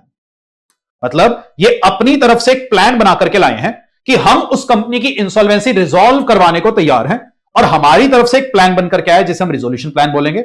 जो इंसान रिजोल्यूशन प्लान बनाकर लाता है, तो उसने रिजोल्यूशन प्लान की एप्लीकेशन दी, उनको हम एक नाम दे देते हैं resolution applicant. But I know ये टर्म शायद आपके लिए थोड़ी सी अभी हैवी हो रही होंगी, पर इन टर्म्स को समझ लेना, पूरा आईबीसी आपके लिए सिंप्लीफाई हो जाएगा। तो ये लोग एक प्लान बनाकर के लाए जिसको हमने कहा रिजोल्यूशन प्लान। जो भी इंसान प्लान बनाकर लाता है उसे हमने कहा रिजोल्यूशन एप्लीकेंट। और आरपी कहेगा जी मैक्सिमम प्लान्स आने दो, बढ़िया इनके बीच में फाइट होने दो, बिकॉज जितनी फाइट होगी उतनी बेटर रिकवरी इस कंपनी से हो पाएगी। लेट सपोज ये प्लान्स यहां पर है, आरपी क्या करेगा, क्या ये प्लान्स को खुद फाइनलाइज करेगा, ऑब्वियसली नहीं, वो इन प्लान्स को पेश करेगा सीओसी के सामने, कमेटी ऑफ क्रेडिटर्स का सामने। हमने कहा जी देखो जेएसडब्ल्यू स्टील से एक प्लान आया, वो 5,000 करोड़ पे करने को तैयार है, टाटा स्टील से एक प्लान आया 7,000 करोड़ पे करने को तैयार है। क्या कमेटी, आपको कोई प्लान पसंद है, कमेटी कह रही जी बहुत बढ़िया, एसेट बेस्ड तो हमें लग रहा था 3,000 करोड़ की रिकवरी होगी, और टाटा स्टील तो 7,000 करोड़ पे करने को तैयार है, फटाफट से टाटा स्टील को एक कंपनी बेच दो। तो सीओसी इस प्लान को अप्रूव करेगी। प्लान अप्रूव होने के बाद फिर इस प्लान को एनसीएलटी के आगे पेश किया जाएगा, एनसीएलटी फाइनल ठप्पा लगाएगा, ठीक है जी ये प्लान अप्रूव किया। और अगर ये प्लान अप्रूव हो गया तो भूषण स्टील किसकी हो जाएगी, टाटा स्टील की, और टाटा स्टील एक कंपनी को एक्वायर कर जाएगा 7,000 करोड़ में। सर क्या भूषण स्टील के क्रेडिटर्स का सारा डेट रिकवर हो पाया, नहीं, बिकॉज डेट कितना था 20,000 करोड़ का। पर अगर कंपनी को बंद करके एसेट बेचते तो शायद सिर्फ 3,000 करोड़ मिल रहे थे, यहां तो टाटा स्टील ने एक बेटर प्राइस पे कर दिया, तो क्या क्रेडिटर्स शायद इसमें खुश हो जाएंगे, बिल्कुल सर, बाकी पैसा है वो लॉस हो जाएगा। पर यहां पर फिर भी आपकी एक बेटर रिकवरी हो पाई, और यही आईबीसी का अल्टीमेट टारगेट है कि क्रेडिटर्स का मैक्सिमम पैसा रियलाइज हो पाए। पर फिर भी इनका लगभग कितने हजार करोड़ का नुकसान हुआ, 13,000 करोड़। और मार्केट भाषा में इसको क्या बोला जाता है कि क्रेडिटर्स ने यहां पर 13,000 करोड़ का हेयर कट लिया। शायद one of the most expensive haircut है, पर इसको हम हेयर कट कहते हैं। What do you mean by haircut, कि जितना पैसा रिकवर करने का आपका अधिकार था उसमें से जितना भी पैसा रिकवर नहीं हो पाया वो आपका लॉस है, उसको हम कह देते हैं कि इतने रुपए का हेयर कट आपने फेस किया। तो यहां पर क्रेडिटर ने 13,000 करोड़ का हेयर कट लेकर 7,000 करोड़ में कंपनी टाटा स्टील को बेच दी, और टाटा स्टील को बिक गई। क्योंकि मैं जो भूषण स्टील का एग्जांपल स्टार्टिंग से लेता जा रहा हूं, यह आपका आईबीसी का पहला लार्ज केस था। एक और केस था जो आईबीसी में हुआ था, पर अगर रेप्यूटेड बड़े केसेस की हम बात करें तो जैसे ही आईबीसी आया था तो बैंक्स ने 15 ऐसे केसेस जो रेफर किए थे, भूषण स्टील उसमें से सबसे बड़ा केस था, और टाटा स्टील एक्चुअली में आगे आया और वो भूषण स्टील को एक्वायर कर ले गया। उसने भूषण स्टील की इंसॉल्वेंसी को रिजॉल्व करवा दिया, और एक पूरा प्रोसेस हमारा क्या बना, कॉर्पोरेट इंसॉल्वेंसी रिजोल्यूशन प्रोसेस। तभी इस पूरे प्रोसेस को हमने नाम क्या दिया, कॉर्पोरेट इंसॉल्वेंसी रिजोल्यूशन प्रोसेस, कि हमने भूषण स्टील की इंसॉल्वेंसी को रिजॉल्व करवाया। अब यहां पर मन में जो छोटे छोटे डाउट आ सकते हैं, अच्छी बात, अगर आ रहे हैं नहीं आ रहे तो इस बात को बड़े ध्यान से समझना। सर रिजोल्यूशन प्रोफेशनल कब तक वेट करेगा, प्लान बनाकर कोई लाए 1 महीना 2 महीना 6 महीना 1 साल 2 साल, क्या वेट करते ही रहेंगे, नहीं। आईबीसी ने इस चीज के ऊपर भी एक स्ट्रिक्ट टाइम लिमिट लगाई, और उसने कहा जी इस सब के लिए हम इंतजार करेंगे सिर्फ और सिर्फ 180 दिन। तो जिस दिन भूषण स्टील का केस एनसीएलटी में एडमिट हुआ था, हम सिर्फ और सिर्फ 180 दिन का वेट करेंगे। 180 दिन के अंदर ये पूरा प्रोसेस कंप्लीट हो जाना चाहिए कि आईआरपी आएगा, सीओसी बनेगी, आरपी अपॉइंट होगा, प्लान आएगा, ये सारा का सारा काम 180 दिन में कंप्लीट हो जाए। अगर 180 दिन में काम हो गया बहुत बढ़िया, सर अगर 180 दिन में काम नहीं हुआ फिर तो कोई चॉइस नहीं है, फिर तो आपको कहां जाना पड़ेगा, फाइनली उस कंपनी के एसेट बेचकर आपको करनी पड़ेगी रिकवरी, बिकॉज आपका सीआईआरपी का प्रोसेस फेल हो गया। फिर लिक्विडेशन स्टार्ट होगा, लिक्विडेशन मतलब अब एसेट्स को बेचा जाएगा और पैसे की रिकवरी करी जाएगी। सर अच्छा 180 दिन में प्लान तो आ गए, पर ये जो 2 प्लान्स आए हमको ये दोनों ही प्लान पसंद नहीं आए। कमेटी ऑफ क्राइटेरिया नहीं चाहिए, एसेट बेचो उससे ज्यादा रिकवरी हो जाएगी। तो अगर प्लान अच्छे आए नहीं, या कोई प्लान ही नहीं आया, या एनसीएलटी ने प्लान अप्रूव किया, what ever be the case, आप समझ पा रहे होंगे, अगर ऐसा कोई भी केस सिनेरियो आएगा तो फाइनली उस कंपनी को क्या किया जाएगा, लिक्विडेट। दैट इज स्टेज 4 ने अपने को क्या समझाया, आरपी इनवाइट करेगा रिजोल्यूशन प्लान अलग अलग रिजोल्यूशन एप्लीकेंट से, उस प्लान को सीओसी को सबमिट किया जाएगा, सीओसी के अप्रूवल के बाद एनसीएलटी फाइनल ठप्पा लगाएगा, और अगर ये हो गया तो हम कहेंगे जी मुबारक हो, सीआईआरपी का प्रोसेस कंप्लीट हुआ, सक्सेसफुल रहा। पर अगर सीआईआरपी का प्रोसेस फेल हुआ, दैट इज इंसॉल्वेंसी रिजॉल्व नहीं हो पाई, फिर कंपनी फाइनली जाएगी लिक्विडेशन में। लिक्विडेशन का ही एक और नाम क्या होता है आपका, वाइंडिंग अप, कि अब लिक्विडेटर आएगा, और लिक्विडेटर भी कहां से पिक होगा, लिक्विडेटर भी आपका पिक होगा इंसॉल्वेंसी प्रोफेशनल से। दैट इज जो इंसॉल्वेंसी प्रोफेशनल्स थे, सीए साहब थे, वो सीआईआरपी के प्रोसेस के दौरान तो आरपी बन जाते हैं, और लिक्विडेशन के प्रोसेस के दौरान यही क्या बन जाएंगे आपके liquidator. That is why CS का बड़ा इंपॉर्टेंट रोल यहां पर आएगा। तो अब लिक्विडेटर आएगा, कंपनी के एसेट बेचेगा, उसकी लायबिलिटीज को धीरे धीरे पे करेंगे, और जैसे ही ये लिक्विडेशन या वाइंडिंग अप का प्रोसेस कंप्लीट होगा, फाइनली हम उस कॉर्पोरेट पर्सन को क्या कर देंगे, डिसॉल्व, गला घोटकर फाइनली उसकी हत्या कर दी जाएगी। वो आपका प्रोसेस बन जाएगा डिसोल्यूशन। तो लिक्विडेशन और वाइंडिंग अप सेम टर्म है। लिक्विडेशन और वाइंडिंग अप के दौरान कंपनी अभी एग्जिस्टेंस में है, जैसी एसेट बेच करके लायबिलिटीज पे हो जाएंगी, फाइनली उस पर ताला लगा दिया जाएगा, मार दिया जाएगा, और वो क्या हो जाएगी, dissolve. And this is all about आपका 5 स्टेज के अंदर पूरा का पूरा आईबीसी प्लस सीआईआरपी का पूरा प्रोसेस आपका कंप्लीट हुआ। अब आगे वाली क्लासेस में यही स्टेजेस में आपको सिखाने जाऊंगा, पर पूरा का पूरा जो कॉर्पोरेट पर्सन की इंसॉल्वेंसी है उसका पूरा एक बर्ड्स आई व्यू आपको मिल गया है। अब पूरा कोड आगे समझने में आपको कोई भी दिक्कत नहीं आने वाली, ये मैं आपको बता रहा हूं। दैट इज वाई ये पहली क्लास हमारी बड़ी क्रूशियल थी। तो यहां पर इस तरीके से 5 स्टेजेस में हमने इंसॉल्वेंसी को यहां पर डिवाइड किया। आई होप आपने 5 स्टेजेस नोट कर ली होंगी। इन केस नोट नहीं करी थी, मैं फिर से एक बार आपके लिए स्क्रीन पॉज कर रहा हूं, तो इनको कृपया अपनी बुक में नोट कर लीजिएगा।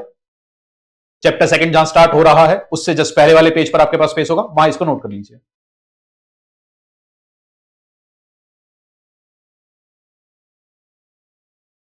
चलिए बच्चों, आई होप आपने ये सारी नोटिंग कर ली होगी। अब आ जाते हैं अपनी मेन बुक पर, और ये सारी बातें ब्रॉडली यहां से भी पढ़ लेते हैं कि मेन बुक में सारी बातें कैसे कवर्ड है। तो हमने फाइनेंशियल कैरेक्टर, ऑपरेशनल कैरेक्टर का मतलब जाना। 5 स्टेजेस में हमें आईबीसी को डिवाइड करना है। सबसे पहला स्टेज हमारे यहां पर कौन सा आया, एप्लीकेशन स्टेज। अब आपके लिए बातें समझना बहुत आसान हो जाएगा। तो सेक्शन 6 ऑफ द आईबीसी ने क्या बताया, कौन कौन से लोग हैं जो आज सीआईआरपी का प्रोसेस इनिशिएट कर सकते हैं, दैट इज किसी कॉर्पोरेट पर्सन को घसीट करके यहां पर आईबीसी में ला सकते हैं। पहली पावर यहां पर लॉ मेकर ने दी फाइनेंशियल कैरेक्टर को, जिसकी बातें आपकी सेक्शन 7 में आएंगी। दूसरी पावर मिली ऑपरेशनल कैरेक्टर को, जिसकी बातें आएंगी सेक्शन 8 और 9 में। एंड फाइनली आपकी तीसरी पावर आ जाती है कॉर्पोरेट एप्लीकेंट के पास कि भूषण स्टील खुद से जाकर भी केस फाइल कर पाएगा। और इन तीनों के लिए अलग अलग सेक्शंस आपके आ रहे हैं। सबसे पहले सेक्शन 7 को यहां पर समझने की कोशिश करते हैं। सेक्शन 7 में यहां पर क्या क्या, initiation of CIRP by the financial creditor. तो पहली पावर यहां पर जो मिल रही है वो आपके फाइनेंशियल क्रेडिटर को मिल रही है। तो स्टेज 1 एप्लीकेशन स्टेज में फाइनेंशियल क्रेडिटर के पास पहली पावर आई। कैसे आई समझते हैं। तो इसने कहा जी फाइनेंशियल क्रेडिटर आप एनसीएलटी के पास केस फाइल कर सकते हो, और केस फाइल करते वक्त किन बातों का ध्यान रखना पड़ेगा। इसने कहा जी file an application along with record of default. तो एसबीआई आप इस चीज का प्रूफ दीजिए कि भूषण स्टील ने डिफॉल्ट किया। प्रूफ के तौर पर आप वो लोन का एग्रीमेंट दिखा सकते हैं, एंट्रीज दिखा सकते हैं, तो एक रिकॉर्ड ऑफ डिफॉल्ट आप दीजिए। साथ ही साथ जो फाइनेंशियल क्रेडिटर है वो अपनी तरफ से एक आईआरपी का नाम प्रपोज करेगा, और फाइनेंशियल क्रेडिटर के लिए आईआरपी का नाम प्रपोज करना होता है मैंडेटरी। ध्यान रखना, जब फाइनेंशियल क्रेडिटर केस फाइल करता है तो वो ज्यादा प्रोफेशनल है, वो एक बैंकर है, एनबीएफसी है, जिसके पास ज्यादा प्रोफेशनल स्किल्स हैं, ज्यादा प्रोफेशनल रिसोर्सेज हैं। तो आपको अपनी तरफ से एक सीएसआर या इंसॉल्वेंसी प्रोफेशनल का नाम रिकमेंड करना पड़ेगा एज आईआरपी। एंड तीसरा काम, कुछ एनी अदर इंफॉर्मेशन जो आईबीबीआई करेगा स्पेसिफाई। तो आईबीबीआई रेगुलेशंस के जरिए जो भी एक्स्ट्रा इंफॉर्मेशन बताएगा वो सारी चीजें भी आप एनसीएलटी के पास फाइल करना। जैसे ही एनसीएलटी के पास केस फाइल होगा, अब एनसीएलटी को अगले 14 डेज के अंदर क्या डिसाइड करना है, एनसीएलटी ये असर्टेन करेगा कि हां जी एसबीआई का डिफॉल्ट तो हुआ है, जो एसबीआई ने एप्लीकेशन फाइल करी वो भी कंप्लीट है, एंड कोई भी डिसिप्लिनरी प्रोसीडिंग इन आईआरपी के अगेंस्ट पेंडिंग नहीं है। तो जिस भी प्रोफेशनल को यहां पर रेफर किया गया था उसके अगेंस्ट कोई भी केस नहीं चल रहा, ये प्रोफेशनल को यहां पर अपॉइंट किया जाएगा, ठीक होगा, कोई वेस्टेड इंटरेस्ट नहीं है, ये वैल्यूएशन एनसीएलटी करेगा। और ये सारे पॉइंट्स असर्टेन करने के बाद if all the conditions are satisfied, तो एनसीएलटी क्या कहेगा, आइए जी बहुत बढ़िया, यहां पर आपकी एप्लीकेशन कंप्लीट है, तो आज हम भूषण स्टील का केस आईबीसी में कर रहे हैं एडमिट। और जिस दिन ये केस एडमिट होगा इस डेट को कहा जाता है सीआईआरपी कमेंसमेंट डेट। और ये इंपॉर्टेंट क्यों है, बिकॉज ये पूरा जो प्रोसेस है, सीओसी बनेगी, आरपी आएगा, प्लान्स आने का वेट करेंगे, उसके लिए अपने को कितने दिन मिल रहे थे, 180 दिन, और 180 डेज कहां से स्टार्ट होंगे, इस दिन से। तो आपका जो सीआईआरपी का पूरा प्रोसेस है जो 180 दिन के लिए चलता है वो इस दिन से काउंट होगा। तो एनसीएलटी एप्लीकेशन एडमिट करेगा। एप्लीकेशन एडमिट होते ही अगले 7 दिन के अंदर अंदर वो ये वाली बात financial creditor as well as corporate debtor को इंटीमेट करेगा कि जी एसबीआई मुबारक हो, आपका केस एडमिट हो गया है। एंड भूषण स्टील मुबारकबाद नहीं हो, बिकॉज आपका केस एडमिट हो गया है, तो ये वाली बात इंटीमेट करी जाएगी। पर अगर एसबीआई की एप्लीकेशन इनकम्प्लीट थी, कुछ बातें पेंडिंग थी, तो ऐसे केस में एनसीएलटी सीधा एप्लीकेशन को रिजेक्ट नहीं करता, वो आपको 7 डेज का टाइम देगा कि आप अपने डिफेक्ट्स को रेक्टिफाई करिए। डिफेक्ट अगर रेक्टिफाई कर दिया बहुत बढ़िया, पर अगर आप डिफेक्ट्स रेक्टिफाई नहीं कर पाए तो अगले वो एप्लीकेशन को रिजेक्ट किया जाएगा, और 7 दिन में फाइनेंशियल कैटेगरी बताएगा कि भाई एसबीआई आपने एप्लीकेशन तो फाइल करी थी पर उसमें कुछ पॉइंट्स पेंडिंग थे, तो आपकी एप्लीकेशन को यहां पर रिजेक्ट किया जा रहा है। अब अगर एग्जामिनर को अननेसेसरी आपके पेपर का लेवल बढ़ाना होगा, वो इन छोटे छोटे पॉइंट्स के ऊपर या टाइमलाइंस के ऊपर भी सवाल बना देगा कि एनसीएलटी कितने दिन में आपकी एप्लीकेशन को एडमिट करता है, आपको डिफॉल्ट रेक्टिफाई करने के लिए कितने दिन दिया जाएंगे। तो एक छोटी छोटी टाइमलाइंस का बस आप यहां पर ध्यान रखिएगा। अगला बेहद इंपॉर्टेंट पॉइंट जो अगर मैं एग्जामिनर हूं, मैं आपके आईबीसी के पेपर है, सॉरी इंसॉल्वेंसी बैंक्रप्सी कोड के पेपर में पक्का बनाऊंगा, वो है ये दोनों नोट्स। इन पर 110% सवाल बनना होता है। मतलब ये इतना इंपॉर्टेंट पॉइंट है कि एमसीक्यू बनाना बड़ा आसान भी है और 110% पेपर में एमसीक्यू आना भी चाहिए। बड़े ध्यान से इस पॉइंट को समझिएगा। पहला पॉइंट यहां पर आ रहा है फाइनेंशियल क्रेडिटर्स के लिए ही, पर कौन से फाइनेंशियल क्रेडिटर? जो सिक्योरिटी होल्डर या डिपॉजिट होल्डर्स है।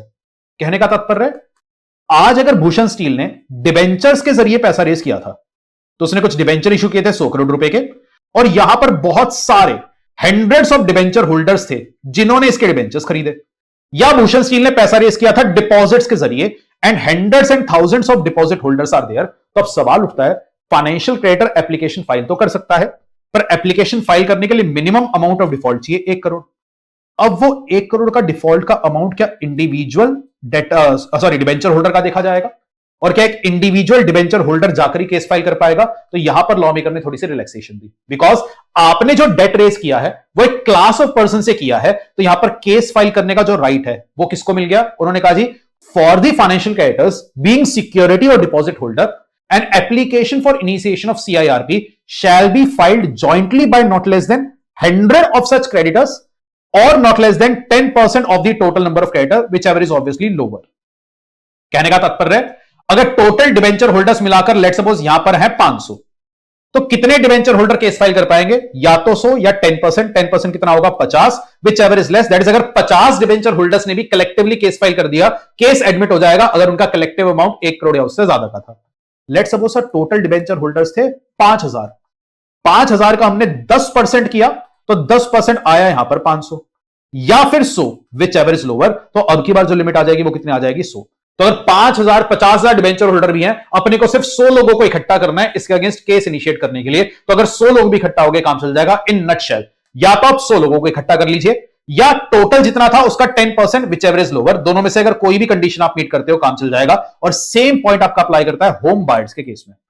तो अगर आप किसी रियल एस्टेट प्रोजेक्ट के होम बायर्स थे, तो केस फाइल करने के लिए कम से कम कितने होम बायर्स लगेंगे? वही not less than 100 allottees of such project और 10% of the total number of such allottees whichever is less। इतने लोगों की एप्लीकेशन पर केस यहां पर एडमिट हो जाता है। तो ये आपका बड़ा इंपॉर्टेंट पॉइंट है, इस पर प्रैक्टिकल बनाना भी बड़ा इजी है, इसको जरूर ध्यान रखिएगा। तो ये आपका आता है सेक्शन नंबर 7 कि किस तरीके से फाइनेंशियल क्रेडिटर्स मिलकर के केस फाइल कर पाएंगे। तो फाइनेंशियल क्रेडिटर्स की सारी बातें यहां पर आपकी समाप्त हुई। पर फाइनेंशियल क्रेडिटर के अलावा स्टेज 1 में एप्लीकेशन फाइल करने का राइट और किसके पास था? Operational creditor. ये और समझ लेते हैं। तो जी एक और राइट यहां पर आपको मिल गया ऑपरेशनल क्रेडिटर को।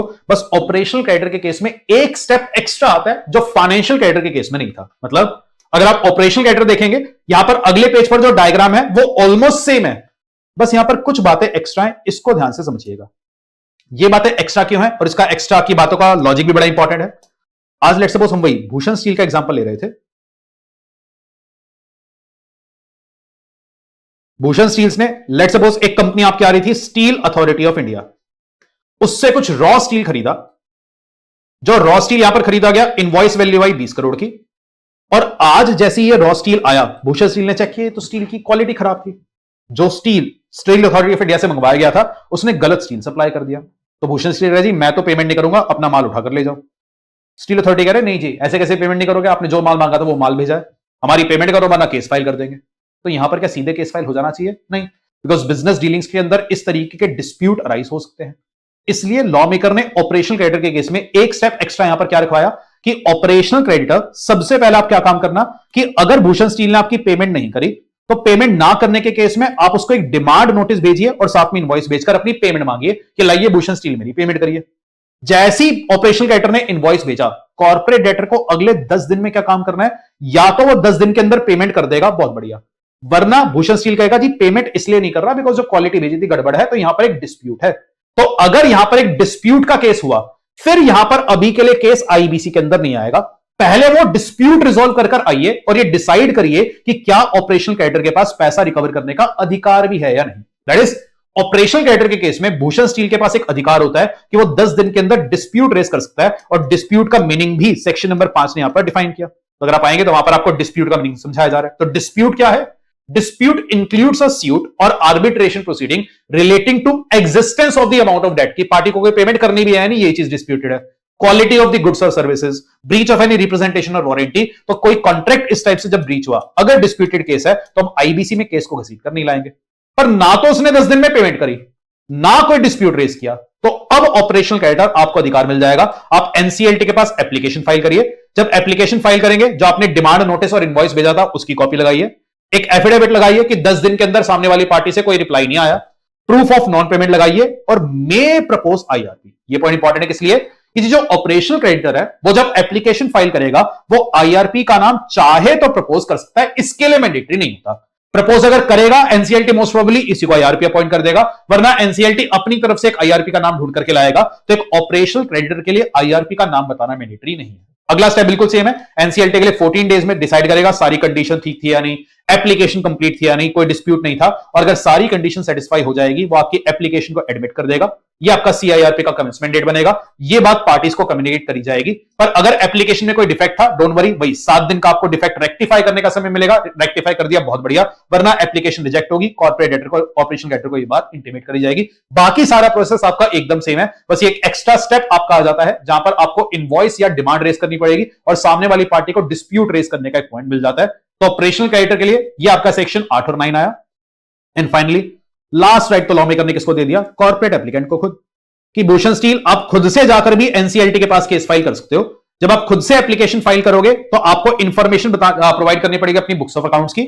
आईआरपी का नाम आपके लिए प्रपोज करना मैंडेटरी है, और अगर आप खुद से जाना चाह रहे हो तो खुद से जाने के लिए पहले अपने मेंबर से अप्रूवल तो लेकर के आओ। तो अगर आप कंपनी हो तो आपने एसआर पास कराया, that is 75% members by value का अप्रूवल लिया हो, और अगर आप एलएलपी थे तो 75% पार्टनर्स का अप्रूवल लिया हो। तो ध्यान रखना ये अप्रूवल आपको चाहिए। यहां पर एमसीक्यू बिल्कुल बन सकता है कि खुद से एनसीएलटी के पास केस फाइल करने के लिए कम से कम कितने परसेंटेज ऑफ मेंबर्स की रिक्वायरमेंट है, तो 75% is the requested number. NCLT वही अगले 14 डेज में चेक करेगा सारी कंडीशन पूरी है या नहीं।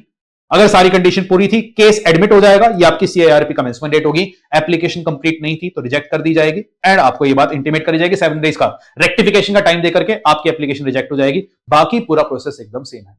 तो जैसा मैंने कहा, अगर आप ये 5 स्टेजेस समझ जाते हो, पूरा का पूरा आईबीसी आपके लिए आसान हो जाएगा। और बेटा 5 में से ये पहली स्टेज आपने कवर भी करी, एंड आई एम श्योर आपको सेक्शन नंबर के साथ सारी बातें ध्यान याद होंगी। सेक्शन 4 ने बताया था कम से कम 1 करोड़ रुपए का डिफॉल्ट हो। सेक्शन 5 में डेफिनेशन आई। सेक्शन 6 ने समझाया ये 3 लोग एप्लीकेशन फाइल कर सकते हैं। अगर फाइनेंशियल क्रेडिटर एप्लीकेशन फाइल करेगा, सेक्शन 7 है। ऑपरेशनल क्रेडिटर के केस में सेक्शन 8 और 9 है। 2 सेक्शन क्यों? बिकॉज यहां पर एक एक्स्ट्रा सेक्शन आ जाता है डिमांड नोटिस रेज करने का और डिस्प्यूट रेज करने का, और कॉर्पोरेट एप्लीकेंट खुद से एप्लीकेशन फाइल करना चाहेगा तो सेक्शन नंबर 10 आपका आता है। तो यहां पर ये स्टेज 1 आपकी आती है। बस स्टेज 1 ने जाते जाते एक बात कर दी क्लैरिफाई, क्या कुछ ऐसे लोग हैं जिनको एप्लीकेशन फाइल करना अलाउ ही नहीं होगा। इस पर भी एक स्टार लगा लेना, एमसीक्यू आने के आसार हैं। और ये आपकी आज की क्लास का आखिरी सेक्शन भी होगा। तो कुछ ऐसे लोग जो सीआईआरपी का प्रोसेस इनिशिएट नहीं कर सकते, तो किस किस को सीआईआरपी का प्रोसेस इनिशिएट करना अलाउड नहीं होगा? ठीक है जी, the following persons are not entitled to make an application to initiate CIRP. कौन कौन से लोग यहां पर आ रहे हैं? कोई कॉर्पोरेट डेटर जिसका ऑलरेडी सीआईआरपी का केस चल रहा है। यहां पर कुछ वर्ड्स आ रहे हैं बेटा, पीआईआरपी, जहां जहां पीआईआरपी आ रहा है इसको पेंडिंग छोड़िएगा। तो मैं आपको मार्क करवा रहा हूं, जो आपको पेंडिंग छोड़ना है ये पेंडिंग है। सेकंड पॉइंट तो पूरा पेंडिंग है, डोंट वरी, ज्यादा पेंडिंग करवा रहे हैं उसको सब समझ लेंगे। 4th पॉइंट अभी आपके लिए पेंडिंग होगा, बाकी सारे पॉइंट अपन पढ़ सकते हैं। इसने क्या कहा? अगर कोई कॉर्पोरेट डेटर है जो ऑलरेडी सीआईआरपी के प्रोसेस में है तो कोई और नई एप्लीकेशन के अगेंस्ट फाइल नहीं होगी, वैसे भी नहीं हो सकती बिकॉज मॉनिटोरियम डिक्लेयर हो जाता है। कोई फाइनेंशियल क्रेडिटर या ऑपरेशनल क्रेडिटर, तो चलो पीआईआरपी ये वाला प्रोसेस तो अभी आपका पेंडिंग है। तीसरे पॉइंट ने क्या कहा? अगर उसका सीआईआरपी का प्रोसेस कंप्लीट हुआ, अभी 12 महीने ही हुए हैं, मतलब भूषण स्टील्स को टाटा स्टील लेकर चला गया, तो आप टाटा स्टील को कम से कम 1 साल का टाइम दीजिए भूषण स्टील को रिवाइव करने के लिए। उसको भी कंपनी को समझना है, धंधा करना है। तो अगर किसी का सीआईआरपी का प्रोसेस पिछले 12 महीने में ही हुआ था और 12 महीने के दौरान फिर से डिफॉल्ट हो जाए, तो इंस्टेंटली आप उसको आईबीसी में नहीं लाएंगे, कम से कम 12 महीने का वेट आपको करना पड़ेगा। इसके बाद क्लॉज डी अपना पेंडिंग है। क्लॉज ई ने फिर यहां पर क्या बताया? कॉर्पोरेट डेटर और financial creditor who has violated the terms of resolution plan which was approved 12 months preceding the date of making the application। तो फॉर एग्जांपल एसबीआई ने कोई कॉर्पोरेट प्लान या रिजोल्यूशन प्लान की बातों को ब्रेक किया, Tata steel ने किसी रिजोल्यूशन प्लान की बातों को ब्रेक किया था पिछले 12 महीने में, वो भी एप्लीकेशन फाइल नहीं कर पाएंगे। या अगर कॉर्पोरेटर ऑलरेडी लिक्विडेशन में जा चुका है तब भी आपकी एप्लीकेशन फाइल नहीं हो पाएगी। तो अपार्ट फ्रॉम दिस पीआईआरपी, इन बाकी सारे केसेस में एप्लीकेशन फाइल करना अलाउ नहीं होगा। पर ध्यान रखना, अगर भूषण स्टील के अगेंस्ट पिछले 12 महीने में इंसॉल्वेंसी या सीआईआरपी का प्रोसेस चला था, तो अभी 12 महीने कंप्लीट नहीं हुए, भूषण स्टील पर तो फिर से केस फाइल नहीं हो सकता। पर क्या भूषण स्टील किसी और पर केस फाइल कर सकता है? भूषण स्टील कह रही सामने वाली पार्टी मेरी पेमेंट नहीं कर रही, ऑब्वियसली। तो लास्ट पॉइंट क्या कहा? Nothing shall prevent a corporate debtor to initiate CIRP against another corporate debtor. तो भूषण स्टील, क्योंकि आपका केस अभी पुराना वाला 12 महीने नहीं हुआ, आप पर कोई केस फाइल नहीं होगा, पर अगर आप किसी और पर केस फाइल करके अपना पैसा वसूलना चाहोगे, ये आप बिल्कुल कर पाएंगे। दिस इज ऑल अबाउट आपका सेक्शन नंबर 11। तो I have tried my level best कि इस पहले लेक्चर के अंदर आपको आईबीसी का बेस भी दिया जाए, सीआईआरपी का पूरा प्रोसेस भी समझाया जाए, और काफी सारे सेक्शंस भी हमने यहां पर कवर किए।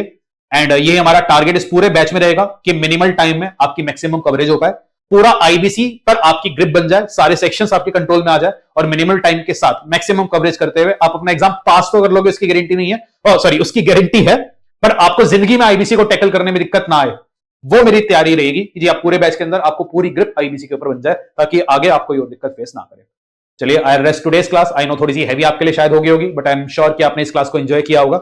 मिलते हैं आपसे नेक्स्ट क्लास में, जहां पर सीआईआरपी के जो बाकी स्टेजेस हैं इनको हम कवर करेंगे। तब तक के लिए टेक केयर, बाय।